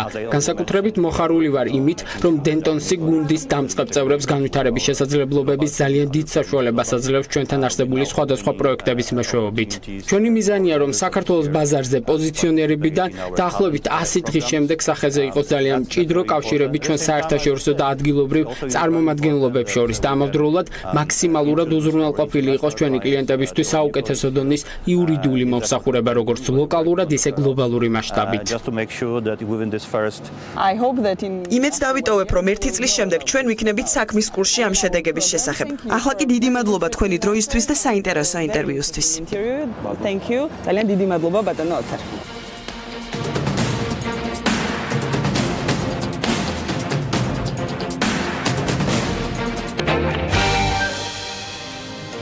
რეკლამის შემდეგ ვართ პირდაპირ ეთერში საქმიანი და პატარა საოჯახო მეღვინეობა უნდა გაგაცნოთ, რომელიც პირდაპირ ავტოფარეხში დაიწყო და ღვინო, რომელიც არაერთი ექსპერტის მიერ არის უკვე მოწონებული. მოყვარულმა მეღვინემ დავით ჩიხლაძემ საყვარელი საქმიანობა, ჰობი, ანუ ღვინის მზადება ერთგვარ ბიზნესადაც აქცია და გარკვეული პოპულარობაც მოიხვეჭა. სტარტაპ ბიზნესის სამომავლო გეგმები და პერსპექტივები ჯერ სიუჟეტში ვნახოთ და შემდეგ ბატონ დავითს უკვე სტუდიაში გავესაუბრებით. ავტოფარეხში დაწყებული ღვინის ბიზნესი და აქვე მოწყობილი 4 მარანი, რომლებიც სამომავლო პერსპექტივაში მინიმუმ 9-მდე გაიზრდება, დღეს მხოლოდ სამეგობრო თავშეყრის ადგილია. სამწელობა და ბარაკა. უახლოეს მომავალში კი მცირე საწარმოდ გადაიქცევა. ეს პროფესიით არქიტექტორის დავით ჩიხლაძის მარანია, რომელიც სულ 1 წელია რაც გამოჩნდა და რომელიც ნელ-ნელა იმკვიდრებს თავს ქართულ ბაზარზე. მსგავსი მაგალითებით კი ჩანს, რომ საქართველოში პატარა საოჯახო მეღვინეობას აქტუალობა არ დაუკარგავს და სწორედ ეს უკანასკნელი უნარჩუნებს ქართულ ღვინოს თვითმყოფადობასა და ბუნებრივობას. Რამდენიმე წლის წინ მეგობრებმა ასე გადავწყვიტეთ, როცა ეს ავტოფარეხი ცოტა მოვაკეთე, მოვაკეთე რაღაც დონეზე. გადავწყვიტეთ ეს გაგვეკეთებინა ჩვენთვის ყურძენი, ღვინო. შევიძინეთ ყურძენი ჩვეულებრივად და აღმოჩნდა საკმაოდ ნორმალური, საკმაოდ კარგი. საქართველოში ღვინო ძირითადად ტრადიციული მეთოდებით მზადდება და თითქოს შეუძლებელიც კი არის შეხვდე ადამიანს, რომელიც ღვინოს არ აყენებს. თუმცა მისი წარმატება უკვე ინდივიდუალიზმზე და ორიგინალურ იდეებზეა დამოკიდებული, ხოლო გამომდინარე იქედან, რომ ქართველებისათვის ღვინო ნამდვილ კულტს წარმოადგენს, ხშირად ჰობსა და საყვარელ საქმეს ბიზნესადაც აქცევენ ხოლმე, როგორც ეს დავით ჩიხლაძის მარნის შემთხვევაში მოხდა. ბაზარზე დამკვიდრებას ჯერ ვერ ვიტყვი, იმიტომ რომ სულ ფაქტიურად 1 წელიწადი და რამოდენიმე თვეა რაც ბოთლებში ჩამოვასხეთ ეს ღვინო და გავიტანეთ მაღაზიებში და რაოდენობა საკმაოდ შეზღუდული იყო და ამის გამო ფართოდ ვერ გაიშალა და ბევრგან ვერ არის. რამოდენიმე მაღაზიაშია სულ. ამბობენ ექსპორტზე გატანაზე ფიქრი ჯერ ნაადრევია და დასაწყისისთვის საქართველოში დამკვიდრებაზე მიდის მუშაობა. თუმცა ქვეყანაში, რომელიც მსოფლიოს უძველესი ღვინის რეგიონია და სადაც 8000-ზე მეტი დასახელების ღვინო და 100.000-მდე მიკრო ღვინის მწარმოებელი ქარხანაა, იმედია მალე კიდევ ერთი დავით ჩიხლაძის სახელობის შეემატება.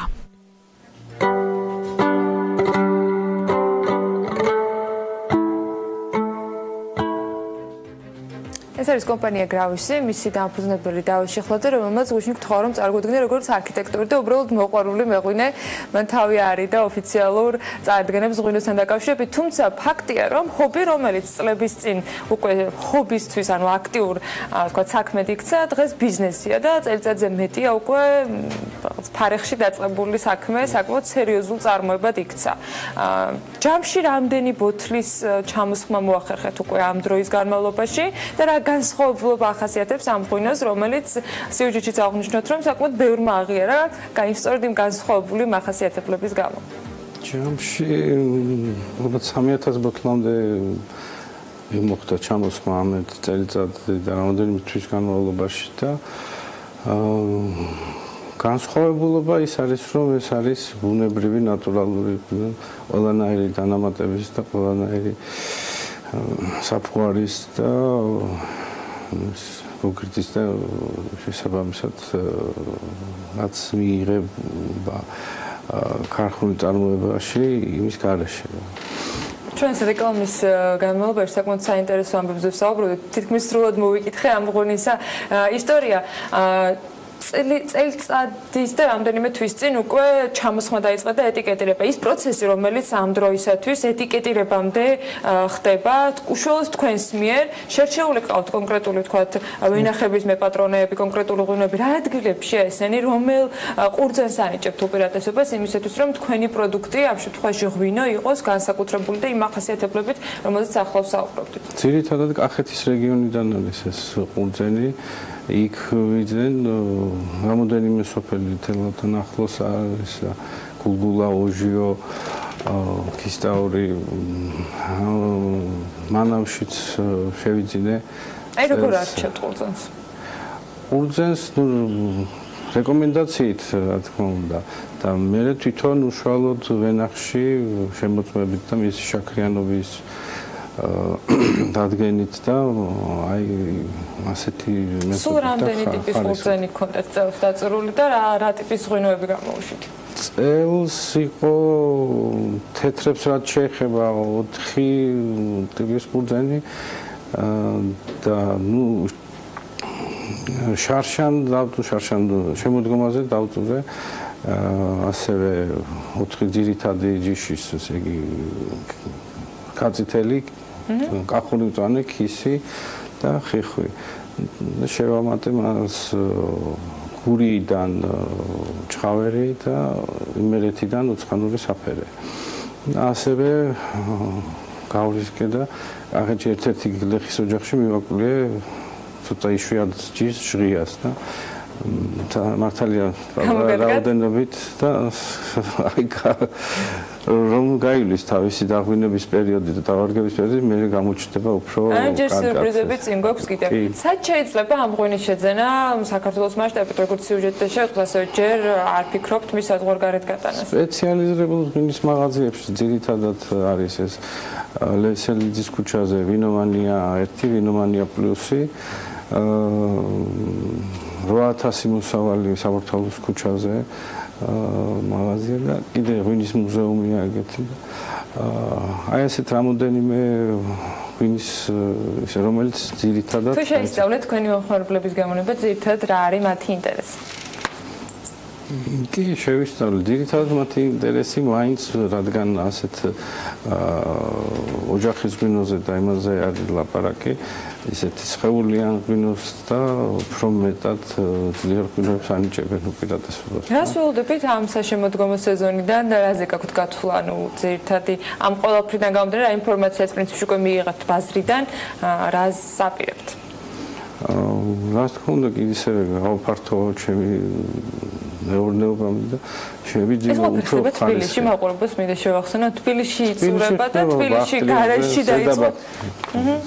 იქ ხდება, იქ ტრანსპორტირება, იქ ხდება ყურძნის გარჩევშეძლების და გვარად, რამდენადაც არის შესაძლებლობები, ახლა დიდი რაოდენობა არ არის და ყურძენს ცოტა ესეთი უხარისხო მარცვლებისგან ვარჩევ.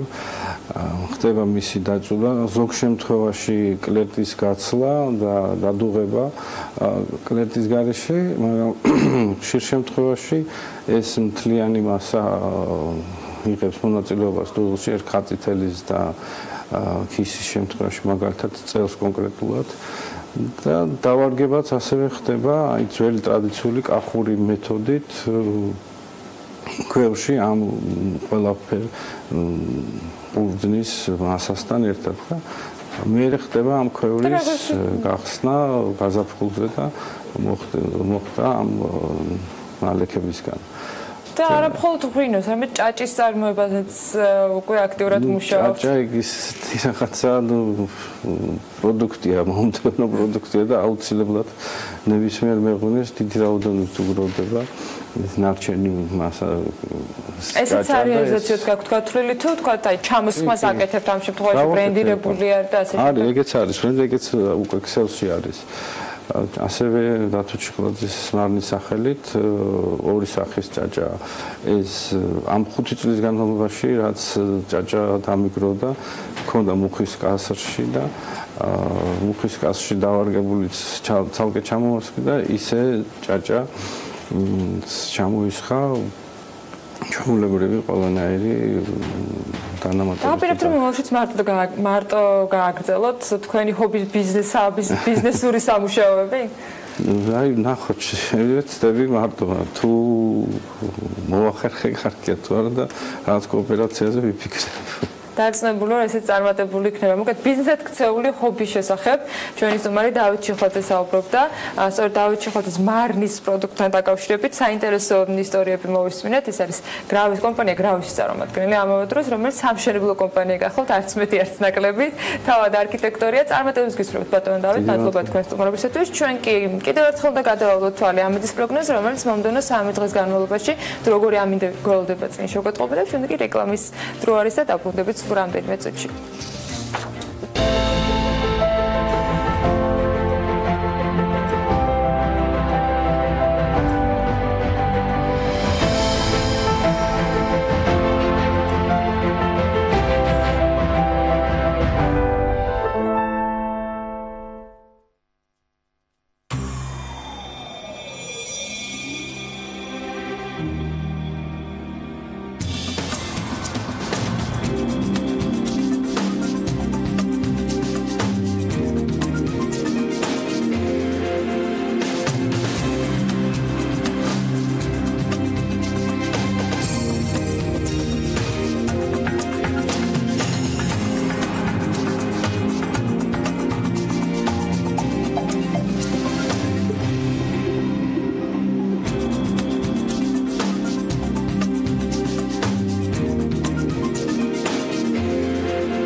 რეკლამის შემდეგ დავბრუნდით საქმიანი დილით პირდაპირ ეთერში. მე არ დავბრუნებულ ვარ, ახლა შემოგიერთდით ფასკუნჯებზე ნადირობის რუბრიკის დროა პარასკევს. ჩვენი რუბრიკით ვცდილობთ ერთ მხრივ ინტერესს გავუღვიოთ ახალგაზრდობას ტექნოლოგიური სფეროს მიმართ, ინვესტორებს კი ახალგაზრდების იმ იდეების მიმართ, რომელთაც წარმატების შემთხვევაში შესწევთ სოფლიოც კი შეცვალო პატარა ქვეყანაში გაბადებული გლობალური იდეებით. დღეს ჩვენი სტუმარია დიმიტრი ტეფნაძე, ედმუვის ხელმძღვანელი, რომელიც თავად წარმოგვიდგენს საკუთარ სტარტაპს საკუთარი პრეზენტაციით.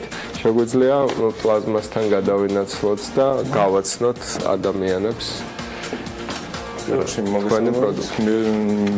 მიესალმებით თქვენს ტელემაყურებელს. მე წარმოადგენ სტარტაპს ედმუვი. ედმუვი არის გარე სარეკლამო პლატფორმა.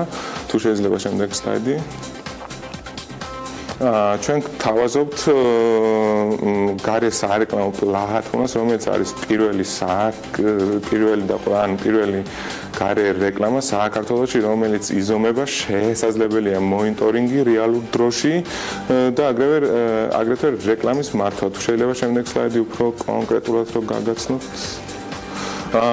გაზომვადობა, ჩვენ გვაქვს სპეციალური პლატფორმა და აპლიკაცია, რომელიც უზრუნველყოფს რეკლამის გაზომვას, ნახვების დაგენერირებას, ასე ვთქვათ, გავლილი კილომეტრების გაზომვას, ასევე ინფორმაციას თუ სად ვრცელდებოდა დღის რომელ მონაკვეთში რეკლამა. თუ შეიძლება შემდეგ სლაიდი. შემდეგ სლაიდი.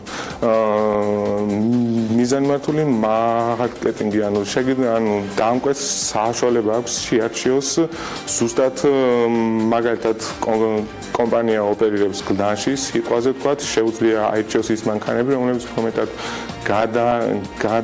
გადაადგილდებიან გლდანში და სწორედ იქ გაავრცელოს უფრო მეტად თავისი რეკლამა, ან თუნდაც ოპერირებს გლდანში და უნდა მოიზრდოს საბურთალოდან, იგივე ეს მომხმარებელი შეუძლია ის მანქანები აირჩიოს, რომლებიც გადაადგილდებიან საბურთალოზე. ვთქვათ, შემდეგ სლაიდი თუ შეიძლება. მოქნილი სარეკლამო ბანერი, ტრადიციული სარეკლამო ბანერებისგან განსხვავებით, რომლებიც გვხვდება ქალაქში, იგივე მიკროავტობუსებზე, იგივე ავტობუსებზე, ჩვენ მომხმარებელს თავაზობთ მაქსიმალურად მოქნილ სარეკლამო ბანერს, მაქსიმალურად მომხმარებელზე მორგებულ დიზაინს, საინტერესო და კრეატიულს უფრო მეტად ვიდრე სხვა ტრადიციული სახის რეკლამიდან განსხვავებით. შემდეგ სლაიდი შეიძლება. ანალიტიკა, როგორც უკვე თქვი, ედმუვი სპეციალური აპლიკაცია, რომელიც დაინსტალირებულია ავტომობილის პლანშეტში, უზრუნველყოფს მონაცემების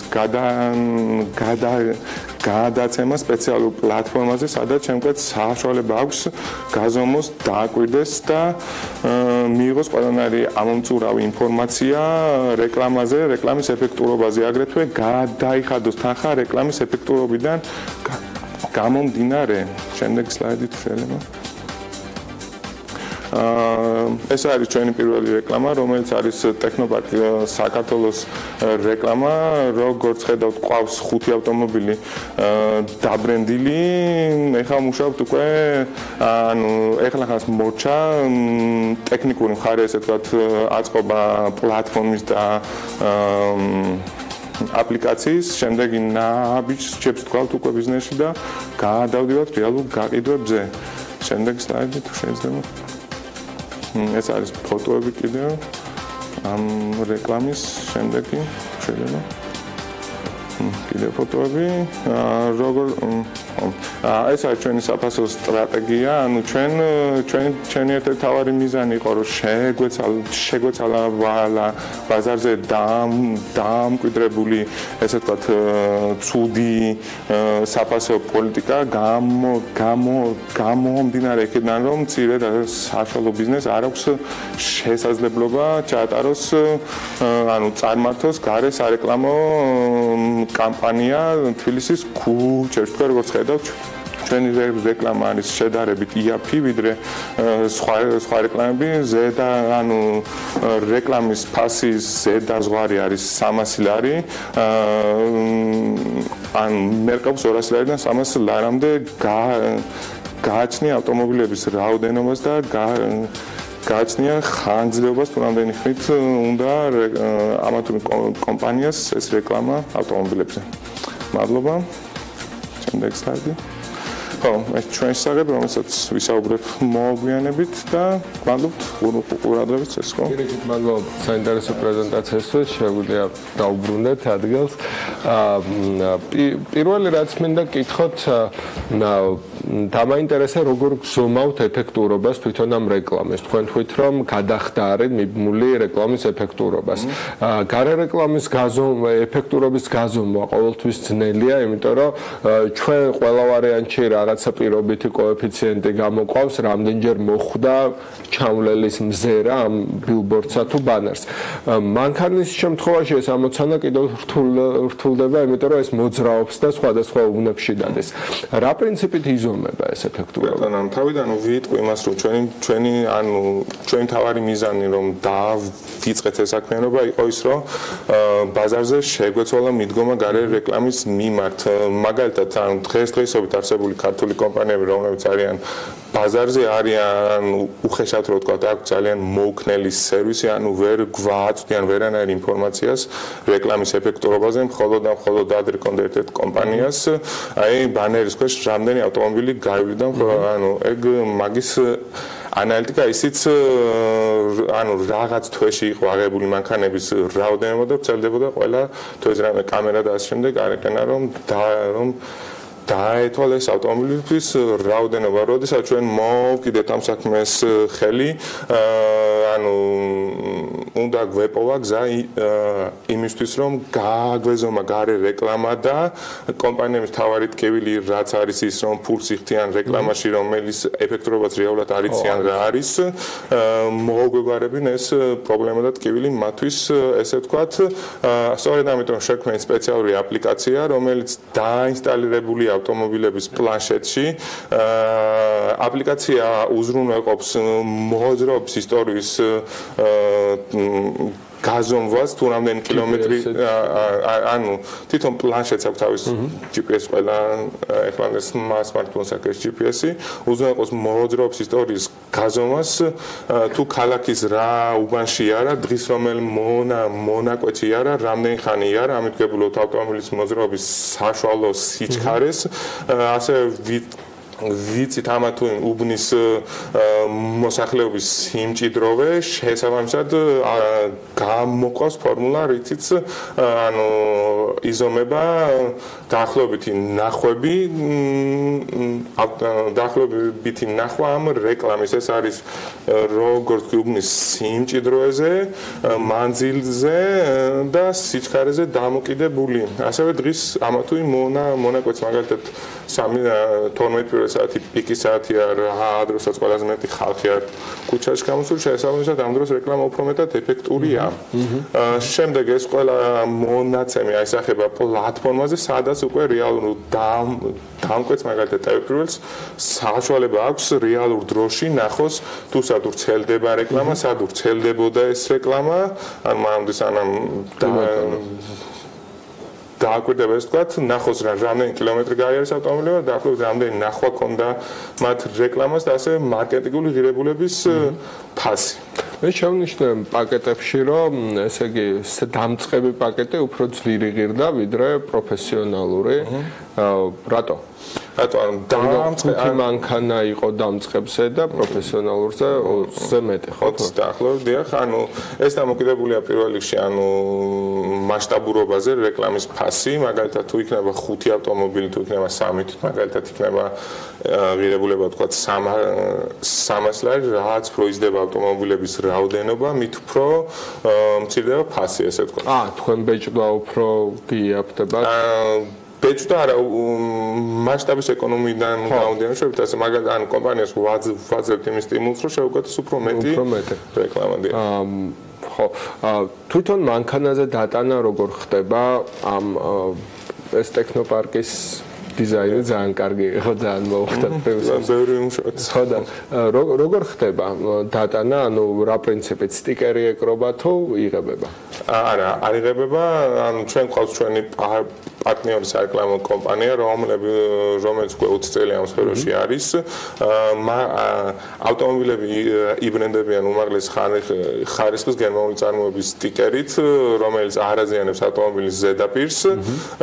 ანუ როდესაც მოდის შეკვეთა ჩვენთან, ჩვენ დავცემთ დიზაინს საპრინტერო კომპანია თავის მხრივ უზრუნველყოფს ავტომობილების ფორმა არ არის უნივერსალური ყველა რეკლამის. არა, ის ფორმა არ არის ადაპტირებული იყო თქვენ საჭიროებებზე და მსგავსი სერვისის შეთავაზება შეგიძლიათ. კი ბატონო, ეს ფორმა არის ხო ტექნოპარკის რეკლამის და მინდა ისიც თქვა, რომ ეს არის მინიმალური რეკლამა, რა შეიძლება რომ დავიტანოთ ავტომობილზე და ჩვენი ძლიერი მხარე სწორედ ეგ არის, რომ ანუ მაგალითად მიკროავტობუსები ან ავტობუსები რომ აიღოთ არის ერთი კონკრეტული ადგილი, რომელზეც უბრალოდ ეკრობეს სტატიკურ რეკლამას ხო არაფერი და ჩვენთან რეალურად ბრენდს საშუალება აქვს მაქსიმალურად მოარგოს ავტომობილის თავისი დიზაინი, კრეატიულად ამ შემდეგ ყველანაირი. სანამ კითხვებს დაგისვამდეთ ბიზნეს მოდელზე, ავტობუსები ახსენეთ, თქვენი კონკურენტები არის ერთი ეგ, ეს ავტობუსები და მინივენები, ეგრეთ წოდებული მარშრუტკები და აგრეთვე მეორე ქართული სტარტაპი Edvex-ი, რომელიც დაახლოებით ესეთ მოძრავ რეკლამას, მანქანების მოძრავ რეკლამას. რა არის თქვენი კონკურენტული უპირატესობა ერთის და მეორის მიმართ? კი ბატონო, ჩვენ დავიწყეთ ეს ბიზნესი მარტში და დაახლოებით დავიყავით ტექნოპარკის სტარტაპების პირველ ნაკადში Edvex-ი გამოჩნდა მოგვიანებით, დაახლოებით იგივე ბიზნეს მოდელი აქვს, მაგრამ ვფიქრობ, ჩვენი კონკურენტული უპირატესობა არის ის, რომ ჩვენ უკვე ყავს 40-ზე მეტი ერთნაირი, ანუ ერთი მოდელის, ერთი მარკის ავტომობილი, რომელიც ასევე არის ტაქსო კომპანიის ავტომობილი ტაქსი პლუს და მადლობა მათ ხარდაჭერისთვის. ეს ავტომობილები დღეში გადაადგილდებიან საშუალოდ 300 კილომეტრს, რაც არის ჩვენი უპირატესობა და იგივე Edvex მანქანები, რომ ავიღოთ არ ვიცი ზუსტად, მაგრამ მათ ყავთ ჩვეულებრივი მძღოლების მანქანები, სხვა მანქანები და ანუ თავიდან მინდა ვთქვა, რომ ჩვენი ბიზნეს მოდელიც იგივე იყო, ანუ ეს იდეა ახლა იგივე მდგომარეობს, ანუ ეს იყო იდეა, რომ ნებისმიერ მძღოლისთვის მიგვეცა საშუალება ავტომობილის მართვის პერიოდში გამომუშავებია დაამატებით თანხა რა, მაგრამ რახან ვიყავთ სტარტაპ კომპანია, ანუ ესე უფრო ოპერაციულად მარტივია, ჩვენ როგორაც ვაკეთებთ და ასევე უფრო თვალში საათს, იმიტომ რომ ადამიანს ეცოდინება უკვე რომ ტაქსი პრიუსზე ყვითელ ტაქსი არის რეკლამა გადაწყობა. კი ბატონო, და როგორ ხდება, ანუ ეს ტაქსის კომპანიასთან რო არის დაკავშირებული, ალბათ სიძლიერეც არის, მაგრამ ერთ რაღაცას აკლებს ედმურს ტაქსო კომპანია გადაადგილდება იმ მარშრუტით, როგორც კლიენტს უნდა. და ამიტომ ის ფაქტი, რომ თქვენ ადაპტირება არ შეგიძლიათ იმაზე, რომ მაგალითად გინდათ, რომ გლდანში იმოძრაოს მარტო, ან მარტო საბურთალოს ფარგლებში. ეს რამენაირად, ანუ საქართველოს სარეკლამო ბაზარი არის ისე სეგმენტირებული, რომ აი ამ სეგმენტების მიხედვით გჭირდებოდათ მიწვდენა აუტდორ რეკლამის, ანუ ეს თქვენ რაღაცნაირად გსხუდავთ ის ტაქსო კომპანიას ვერ განსაზღვრავს სად დადეს. ანუ ზუსტად ანუ შეგვიძლია მაგისი განსაზღვრა გამომდინარე იქიდან, რომ ეს ტაქსო კომპანიის ეკიპაჟები ლოკალიზებულია ქალაქის სხვადასხვა უბნებში, კონკრეტულად ერთი ავტომობილი ემსახურება ერთ უბანს, შესაბამისად უფრო მეტად შეგვიძლია თარგეტირება ჩვენ, ვიდრე ჩვეულებრივი მძღოლს, მაგალითად, რომელიც შეიძლება დღეს წავიდეს მარკეტს და ერთგვარად იყოს ანამეგე. კარგით, ეს იყო სამწუხაროდ ჩვენი ქრონომეტრაჟი იწურება, უკვე მანიშნავენ, კიდევ ბევრი კითხვა მქონდა, ძალიან საინტერესო სერვისია, ძალიან სწრაფად განვითარდა, წელს უკვე ასეთ წარმატებას მიაღწია და მინდა გისურვოთ, რომ სულ მწვანე შუქი ალბათ თქვენ მანქანებსაც და თქვენ სტარტაპსაც. წანადებად გაცნობთ. მადლობა მის დუმარს. საქმიანი დილა კი ამით დასრულებულია და მხოლოდ შემიძლია გისურვოთ, რომ ბედნიერი შაბათ-კვირა გქონდეთ. განსაკუთრებით ვთქვით ბოსტონის ბიჭებთან აპირებთ შეხვედრას, მოკლედ აეროსმითის კონცერტის ბილეთი თუ გაქვთ, განსაკუთრებული შაბათი გელდება და განსაკუთრებით წარმატებული საღამო, თვისაც ბილეთი უბრალოდ არ შეხვდათ, ან არ მოისურვეთ, ალბათ სხვა გეგმებია. ჩვენ ორ შაბათამდე გემშვიდობებით და ორ შაბათს ზუსტად 8-ზე ვხვდებით ერთმანეთს და დილას ვიწყებთ საქმიანად, რა თქმა უნდა.